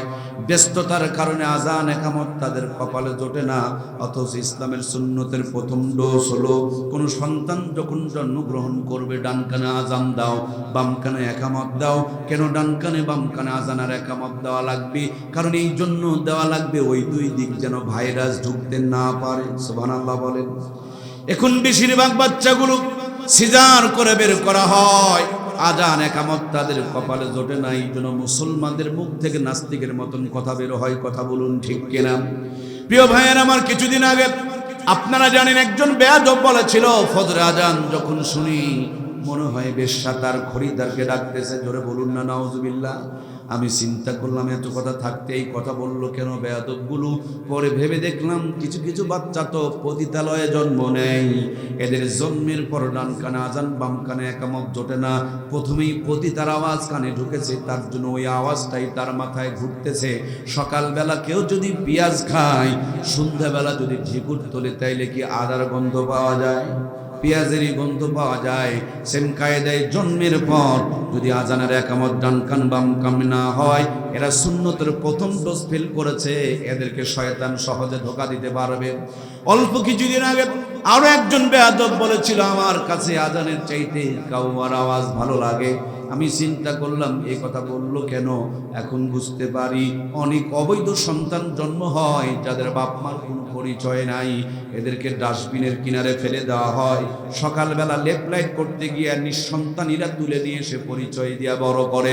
জন্মের পর আজান জোটে নাই, একামত জোটে নাই, ডাস্টবিনের কাছে পড়েছিল, কাউয়ার আওয়াজ তার কানে ঢুকেছিল। এই জন্য মৃত্যুর আগ পর্যন্ত কাউয়ার আওয়াজই তার মাথার মধ্যে বাজতেছে। এই জন্য প্রিয় বন্ধুরা আমার, যত ব্যস্ত থাকুক না কেন, সন্তান যখন জন্ম হবে ডান কানে আজান বাম কানে একামত দেওয়া লাগবে। কেন দেওয়া লাগবে? আমাদের বাচ্চাগুলো জন্ম হওয়ার পর ছোট্টবেলাতে 6টা টিকা দেওয়া লাগে। কেন দেওয়া লাগে? আগে 6টা টিকা দিলে মৃত্যুর আগ পর্যন্ত 6টা রোগ আর আপনার সন্তানকে আক্রমণ করতে পারবে না। রোগ থেকে বাঁচানোর জন্য যদি টিকা দিতে পারেন, নাস্তিকতার ভাইরাস থেকে বাঁচানোর জন্য, তেমনি ডান কানে আজান বাম কানে একামত এই সুন্নতের ডোজ মেনটেন করা দরকার আছে না নাই? 2 নম্বরে আল্লাহর নবীর কাছে সাহাবা ইকরামরা তাদের সন্তানগুলোকে নিয়ে যেত। রাহমাতুল লিল আলামিন আজওয়া খেজুরকে চাবায়া চাবায়া নরম করে বাচ্চাদের মুখের মধ্যে উঠায়া দিত। আজকে নবী নাই, নবীর উত্তরসূরি উলামা ইকরাম রয়েছেন। আল্লাহর হাবিব বলেছেন, ইন্নাল উলামা ওয়ারাসাতুল আম্বিয়া, আপনাদের বাচ্চা যখন ভূমিষ্ঠ হবে আর নবীকে পাবেন না, নবীর উত্তরসূরি উলামা ইকরামের কাছে নিয়ে যান। যারা দরুদ শরীফ পড়ে, কোরআন তেলাওয়াত করে, হালাল খায়, সত্য কথা বলে, মিথ্যা কথা বলে না, এরকম কোন আল্লাহওয়ালা থেকে যদি আপনি আপনার সন্তানের জবানকে উদ্বোধন করায় নিতে পারেন, জীবন চলে যেতে পারে। আপনার আমার সন্তানের মুখ থেকে কোরআন হাদিসের বিপক্ষে কোনো কথা বের হবে না, ঠিক কিনা? এরপর বাচ্চাটা যখন বড় হবে, এই বাচ্চাটাকে ডাক্তার বানানোর স্বপ্ন আপনার থাকতেই পারে, মাস্টার বানানোর স্বপ্ন থাকতে পারে, ইঞ্জিনিয়ার বানানোর স্বপ্ন থাকতে পারে, কিন্তু আগেই ডাক্তার বানানো নয়, আগে মাস্টার বানানো নয়, আগে কোরআনের ফারমায়া দিয়া ইমানদার বানাতে হয়। ইমানদার বানাতে হয়। আপনার ব্রিজ বানানোর আগে ইট বানাতে হয়, বিল্ডিং বানানোর আগে ইট বানাতে হয়, রাস্তা বানানোর আগে যেমনি ইট বানাতে হয়। গরুর পেট থেকে জন্ম নিলে গরু হয়, ছাগলের পেট থেকে জন্ম নিলে ছাগল হয়, ভেড়ার পেট থেকে জন্ম নিলে ভেড়া হয়, কিন্তু মানুষের পেট থেকে জন্ম নিয়ে সবাই মানুষ হয়। এই তো কয়েকদিন আগে গাইবান্ধাতে 70 বছরের একজন বৃদ্ধাকে মাঠের মধ্যে নিয়ে ধর্ষণ করেছে। 70 বছরের একজন দাদির বয়সের বৃদ্ধা মানুষ। যারা ধর্ষণ করেছে তাদেরকে মানুষের মতন দেখা যায়, কিন্তু আসলে তারা মানুষ। আপনার আমার রংপুরে 6 বছরের একজন মেয়েকে ধর্ষণ করেছে। 6 বছরের শিশুকে যারা ধর্ষণ করে এদেরও মানুষের মতন দেখা যায়, আসলে তারা মানুষ। 16-17 বছর ধরে যেই পুলিশ প্রশাসন আমাদের ট্যাক্সের টাকা দিয়া খায়, পরে যেই আমাদের ট্যাক্সের টাকা দিয়ে বন্দুক কিনা হয়, পিস্তল কিনা হয়, ওই বন্দুক দিয়ে জনগণের বুককে ব্রাশ ফায়ার করে দিয়েছেন, আয়না ঘর বানিয়েছেন, ঠান্ডা মাথায় খুন করে পেটের গুঁড়ি বের করে সিমেন্টের বস্তা বেঁধে দিয়ে নদীতে ডুবায় মেরেছেন। এদেরও মানুষের মতন দেখা যায়, কিন্তু আসলে তারা মানুষ। জোরে বলুন, তারা মানুষ। মানুষকে যদি মানুষের মতন বানাতে হয়, মানুষ বানিয়ে দিই মানুষের রব। মানুষের মাথায় একটা সফটওয়্যার ঢুকিয়ে দিতে বলেছেন, তার নাম হলো কোরআন। ওই মানুষের রব বলে দিয়েছেন, ও মানুষেরা, মানুষকে যদি সত্যিকারে মানুষের মতন মানুষ বানাতে হয়, সবার আগে তোমার আমার সন্তানগুলোকে কোরআনের জ্ঞান দিয়া, ইসলামের জ্ঞান দিয়া মানুষের মতন মানুষকে বানায় নাও। ইকরা বিসমি রব্বিকাল্লাযী খলাক, এই পথের মধ্যে তুমি তোমার সন্তানকে তুলে দাও। আপনাদের এলাকায় কি ট্রেনের যোগাযোগ ব্যবস্থা আছে? ট্রেন আছে না? কোথায় যেন আছে, বিরামপুরে আছে, তাই না ভাই? ট্রেনে যদি একবার চড়তে পারেন, গড় গড় করে ঘুরতে ঘুরতে ট্রেন যেমন আপনাকে ঢাকায় নিয়ে চলে যাবে, সেম কায়দায় জীবনের শুরুতে ছেলেকে, মেয়েকে, ভাইকে, বোনকে কোরআন সুন্নাহর লাইনে যদি তুলে দিতে পারেন, ও ডাক্তারি করবে, মাস্টারি করবে, ইঞ্জিনিয়ারিং করবে, এমপিগিরি করবে, মন্ত্রীগিরি করবে, দাঁড়িয়ে প্রসাব করবে না, হারাম খাবে না, ইসলাম বিরোধী করবে না, 5 ওয়াক্ত নামাজ পড়বে। ট্রেন যেমন গড় গড় করতে করতে গন্তব্যে চলে যায়, জীবনের শুরুতে কোরআন সুন্নাহ লাইনে যদি তুলে দেওয়া যায়, ওই সন্তানগুলো দুনিয়ার সব করবে, জীবনের শেষ বেলা আল্লাহর জান্নাতের মেহমান হয়ে যাবে। এই জন্য আমরা আমাদের সন্তানগুলোকে কোরআনওয়ালা বানাবো তো ইনশাআল্লাহ। কারা কারা বানাবো? 2টা হাত তুলে আমার আল্লাহকে দেখে, লিল্লাহে তাকবীর। আয় আল্লাহ, আমাদের হাতগুলোকে কবুল করে নাও, আমরা পড়ি আমিন। নারে তাকবীর। আলহামদুলিল্লাহ সুম্মা আলহামদুলিল্লাহ। সম্মানিত প্রাণপ্রিয় ভাইয়েরা, আপনাদের খেদমতে আলোচনা হচ্ছিল নবীর মতে মত। তাকেই বলে নবীর উম্মত। নবীর মত হলো জীবনের শুরুতে আমরা যেমন আমাদের বাচ্চাগুলোকে টিকা দেওয়াচ্ছি রোগ থেকে বাঁচানোর জন্য, রোগ থেকে যেমন বাঁচাতে হবে, তেমনি জাহান্নাম থেকে বাঁচানোর দরকার আছে না নাই? এখানে যত মানুষ বসা সবাই টিকা দিয়েছেন, বাচ্চাদেরকে টিকা দেওয়াইছেন, কিন্তু সবাই কোরআনের শিক্ষা গ্রহণ করে। আপনি টিকা দিলেন কিন্তু কোরআনের শিক্ষা নিলেন না কেন? ডাক্তার বলল টিকা দিতে হবে, রোগ হবে না, আর আল্লাহ বলল কোরআনের শিক্ষা দিতে হবে, নাস্তিক হবে না, মুরতাদ হবে না, জাহান্নামে যাবে না। আপনি ডাক্তারের কথা ফলো করবেন, আল্লাহর কথা ফলো করবেন না, এটা কোনো মুসলমানের পরিচয় হতে পারে না। কথা বলুন ঠিক কিনা? এই জন্য জীবনের প্রত্যেকটা ক্ষেত্রে সুন্নতের জিন্দেগি গঠন করতে হবে, কোরআনের জিন্দেগি গঠন করতে হবে। 50 বছর আগেকার মুরব্বীরা অসুস্থ হয়েছে, গাছের থেকে নিমের পাতা পেরে নিয়ে 2 গ্লাস রস বিসমিল্লাহ করে ঢক ঢক ঢক ঢক করে মেরে দিয়েছে, পায়ে হেঁটে বগুড়া দিনাজপুর চলে গিয়েছে, এখন অ্যান্টিবায়োটিক খায়। 50 বছরে আমরা বেকার চেকা হয়ে যায়। তার মানে তাদের কোরআনের প্রতি যেই পরিমাণ বিশ্বাস ছিল, আমাদের ওই পরিমাণ আর বিশ্বাস। তাদের খাবারগুলোতে যেই স্বাদ ছিল, আমাদের খাবারগুলোতে ওই স্বাদ নাই। তার মানে বিশ্বাসের ঘাটতি হয়ে গিয়েছে আমার প্রাণপ্রিয় ভাইয়েরা। এই জন্য আবার যদি সোনালী দিন পেতে চায়, আবার যদি শান্তিতে থাকতে চায়, আমাদেরকে ইসলাম মেনে চলা দরকার আছে না নাই? কোনো একদিন এদেশের আকাশে কালেমার পতাকা দুলবে, সেদিন সবাই খোদাই বিধান পে দুঃখ বেদনা ভুলবে। একাকিনী রমণী নির্জন পথে যাবে, কোনো জন কটু কথা কবে না, কোনো জন কোনোখানে সম্পদের মোহে খুন আর রাহাজানি হবে না। সেদিন তো আর নই বেশি দূরে, আর কিছু পথ গেলে মিলবে। সেদিন সবাই খোদাই বিধান পে দুঃখ বেদনা ভুলবে। জোরে বলুন মারহাবা। ইসলাম হলো চিরদিনের শান্তি সুখের ঠিকানা, ইসলাম ছাড়া অন্য সবই জাহান্নামের নিশানা। ছুটে আয় দেশবাসীরা শান্তি পিয়াসী যারা, ছুটে আয় দেশবাসীরা শান্তি পিয়াসী যারা, দিনের পথে জীবন দিলে বিধায় কিছু যাবে না, ইসলাম ছাড়া অন্য সবই জাহান্নামের নিশানা। জোরে বলুন মারহাবা। প্রিয় ভাইয়ের আমার, মূল থিম হলো, সারমর্ম হলো নবীর মতে মত। তাকে বলে নবীর প্রত্যেকটা কাজ আমার নবীর মতের সঙ্গে মিল করে নেওয়ার দরকার আছে না নাই? আপনাদের কাছের একটা বাজারের নাম বলেন, মহারাজপুর বাজার। ওখানে কি কাপড়ের দোকান আছে না নাই? সকালবেলা দোকানদারকে বলবেন আমাকে 2 গজ কাপড় দেন, দোকানদার দেখবেন একটা লাঠি বের করবে। ভয় পেয়ে দৌড় দেওয়ার দরকার নাই, আপনাকে মারার জন্য লাঠি বের করে নাই। এই লাঠি দিয়ে আপনাকে কাপড় মেপে দিবে। কথা বলুন ঠিক কিনা? লাঠিটাকে গজ বানায় রাখছে, লাঠিটা দিয়ে আপনাকে কাপড় মেপে মেপে দেওয়া হবে। বন্ধু, দোকানদার যদি লাঠি দিয়ে আপনাকে কাপড় মেপে দেয়, জিন্দগির প্রত্যেকটা আমলকে মেপে নেওয়ার জন্য মুহাম্মদুর রাসূলুল্লাহ নামক মাপকাঠিটা আপনারা আমার জন্য পাঠিয়েছেন কে?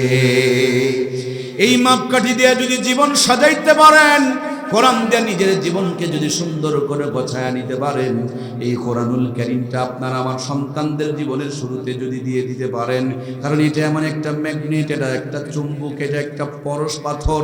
আরশ আজিমি ছিল, আরশ আজিমের দাম বেড়ে গিয়েছে, ফেরেশতা নিয়ে এসেছেন, ফেরেশতার সর্দার হয়ে গিয়েছে। পাথরের পাহাড়ে নাজিল হয়েছে, পাথরের পাহাড় আলোর পাহাড় হয়ে গিয়েছে। এই কোরআনুল কারীম একটি মুবারক মাসে নাজিল হয়েছে, 11 মাসের সর্দার হয়ে গিয়েছে।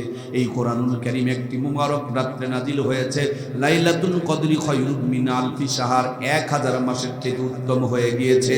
এই কাগজের টুকরা যদি রাস্তায় পড়ে থাকে, মানুষ পা দিয়ে চলে যায়, কিন্তু এই টুকরাটার মধ্যে যদি একটু ছোট্ট করে বিসমিল্লাহ লেখা থাকে, কোন মুসলমান সন্তান তার উপরে পা দিয়ে যাইতে পারে না। তুলো নিয়ে চুমু খায়, মাথায় লাগায়, কপালে লাগায়, মুখে লাগায়। ওই কুরআনুল কারীমটা যদি আপনি আপনার ছেলের জীবনে দিয়ে দিতে পারেন, মেয়ের জীবনে দিয়ে দিতে পারেন, যে কোরআন প্রত্যেকটা জিনিসের পজিশনকে উঁচু করেছেন, মর্যাদাকে বাড়িয়ে দিয়েছেন, ওই দামি কোরআন যদি আপনার আমার সন্তানের জীবনে দিতে পারি, ভাঙা ঘরে থাকুক আর পুরা ঘরে থাকুক আর বেড়া ঘরে থাকুক, প্রত্যেকটা জায়গাকে অনেক দামি, অনেক সম্মানী আর সুন্দর বানিয়ে দিবেন কে?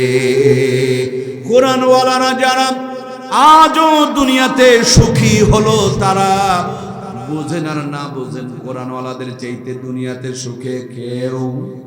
যদি বিশ্বাস না হয়, পুরা দিনাজপুর থেকে 2টা প্লেয়ার দেন, আমি আপনাকে জান্নাত আর জাহান্নামের খেলাটা দেখায়া দিব। 1 নম্বর একটা প্লেয়ার দেওয়া লাগবে পাক্কা হারামখোর, বর্তমানে হারামখোরের কোনো অভাব। 2 নম্বর আর একটা প্লেয়ার দেওয়া লাগবে পাক্কা একটা হালালখোর, বর্তমানে কিন্তু হালালখোরের সংখ্যা বড় কম। এটা ইমাম হোক আর মুয়াজ্জিন হোক, যেই হোক না কেন, ওর ভাঙা ঘরে একটা সিসি ক্যামেরা লাগাও, হারামখোরের 20 তলা বিল্ডিং করে আর একটা সিসি ক্যামেরা লাগাও, টিভির পর্দায় সংযোগ দিয়ে খালি একটু তামাশা দেখো। ইমামের ঘরে কিচ্ছু নাই, জান্নাতের বাতাস বয়, হারামখোরের ঘরে সব আছে, মগর শান্তি। ছোট্ট একটা গ্রামেও যদি ইমামতি করে 30 দিন, 30 বাড়িতে 30 রকম হাতে আর 30 রকম স্বাদে, গ্রামগঞ্জের মায়েরা তো আলেম ওলামাকে বড় ভালোবাসে, ইমাম বড় চালাক, চিন্তা করে আমি গিয়া যদি খাই তাহলে নিজের পেট ভরবে, বউ বাচ্চার কষ্ট হবে, এই জন্য টিফিন বক্স পাঠায়া দেয়, 1 বাটির মধ্যে 4-5 আইটেমের তরকারি ঢুকায়া দেয়। হুজুর এবার বড় টিফিন বক্স কিনেছে, 12 তলার টিফিন বক্স, ভাবি বেচারি 14 আইটেমের তরকারি রান্না করে অপেক্ষায় রয়েছে, 12 তলা 12 আইটেম দিয়ে ভর্তি, এখনো পর্যন্ত 2 আইটেম বাকি প্লাস্টিকের বাটিতে সাজায়া দেয়। একজনের খাবার 3 থেকে 4 জন খায়, বাজারে যাওয়া লাগে না, টাকা খরচ করা লাগে না, কষ্ট করে আগুনের কিনারে দাঁড়িয়ে দাঁড়িয়ে রান্না করা লাগে না। কোরআনের পক্ষে থাকার কারণে, ভিতরে খায় না থাকার কারণে এখনো পর্যন্ত রাজকীয় খাবার আলেম ওলামার জন্য ব্যবস্থা করে রেখেছেন কে? আর যদি আমাদের সাথে দেন, খাবার কাকে বলে, কত প্রকার এবং কি কি। খুলনাতে গিয়েছিলাম, সামনে খাবার দিয়েছে মাত্র 52 আইটেম। কয়টা? মাত্র 52টা। আমি বললাম এই পেটে কি জায়গা হবে? বলে হুজুর এটা আমাদের মনের শান্তি, আমরা জানি যে আপনি খেতে পারবেন না এত, তবু মনের একটা প্রশান্তি। সুবহানাল্লাহ বলেন। এখানেই যদি আল্লামা মামুনুল হক আসে, এখানেই যদি ডক্টর মিজানুর রহমান আজহারি আসে, আপনাদের বাজারের নাম কি বললেন ভাই? মহারাজপুর বাজারে যদি কোনো চার দোকানে বসে, চার দোকানদার চা খাওয়ার পর কি টাকা নেবে? নিবে না। উল্টা পকেটে 2000 টাকা ঢুকায় দিয়ে বলবে, হাতে চুমুকে বলবে, হুজুর আমাদের জন্য দোয়া করবেন। নাতির কাছে গল্প করবে, আমাদের দোকানে একবার আজহারি সাহেব, মামুন সাহেব এসেছিলেন। রিক্সায় যদি চড়ে, রিক্সাওয়ালা টাকা নেয় না, পান যদি খায় পানওয়ালা টাকা নেয় না।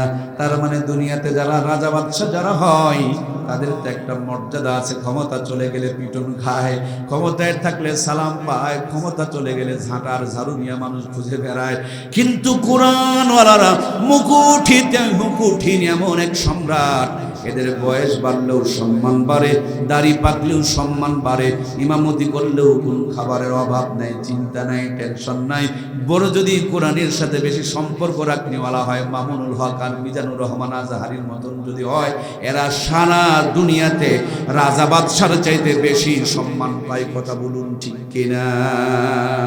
পক্ষান্তরে হারাম করে খবর নিয়ে দেখো, রাত্রি 3টায় 6 লাখ টাকা নিয়ে লম্বা একটা আগরবাতি টানতে টানতে বাড়িতে যায়।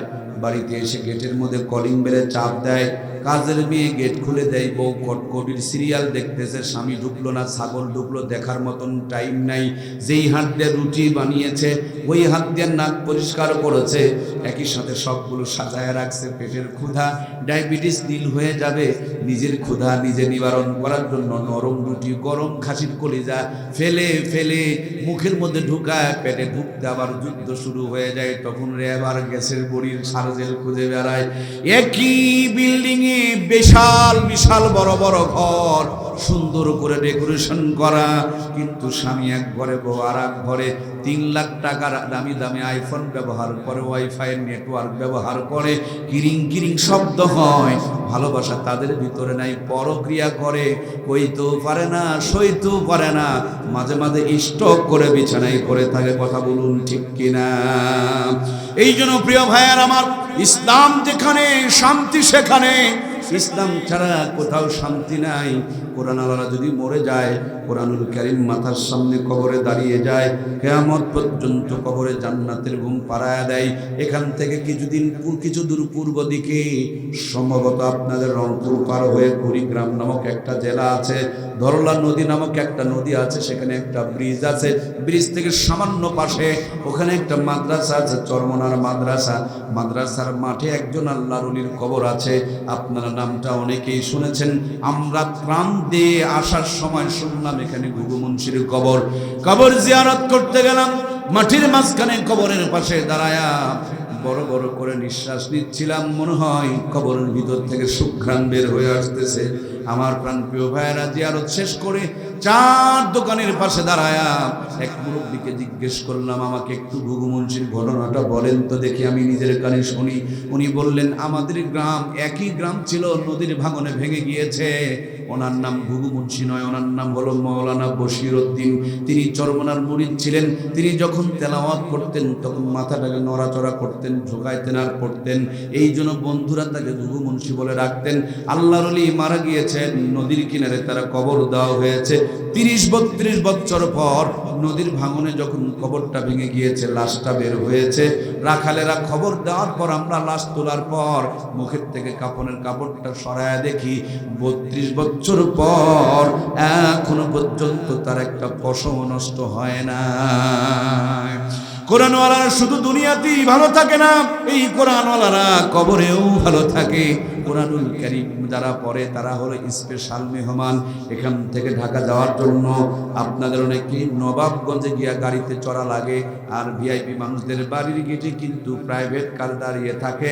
আর ভিআইপি যারা, ওদের বাড়ির ছাদের উপরে একটা হেলিপ্যাড থাকে, হেলিকপ্টার এখানে সরাসরি পড়ে, স্যার স্যার বলে ডাকে, গেট খুলে দেয়, গাড়িতে তুলে নেয়, উড়াল দিয়া, যানজট নাই, কিচ্ছু নেই, পেরেশানি নাই, জায়গা মতন পৌঁছায়া দেয়।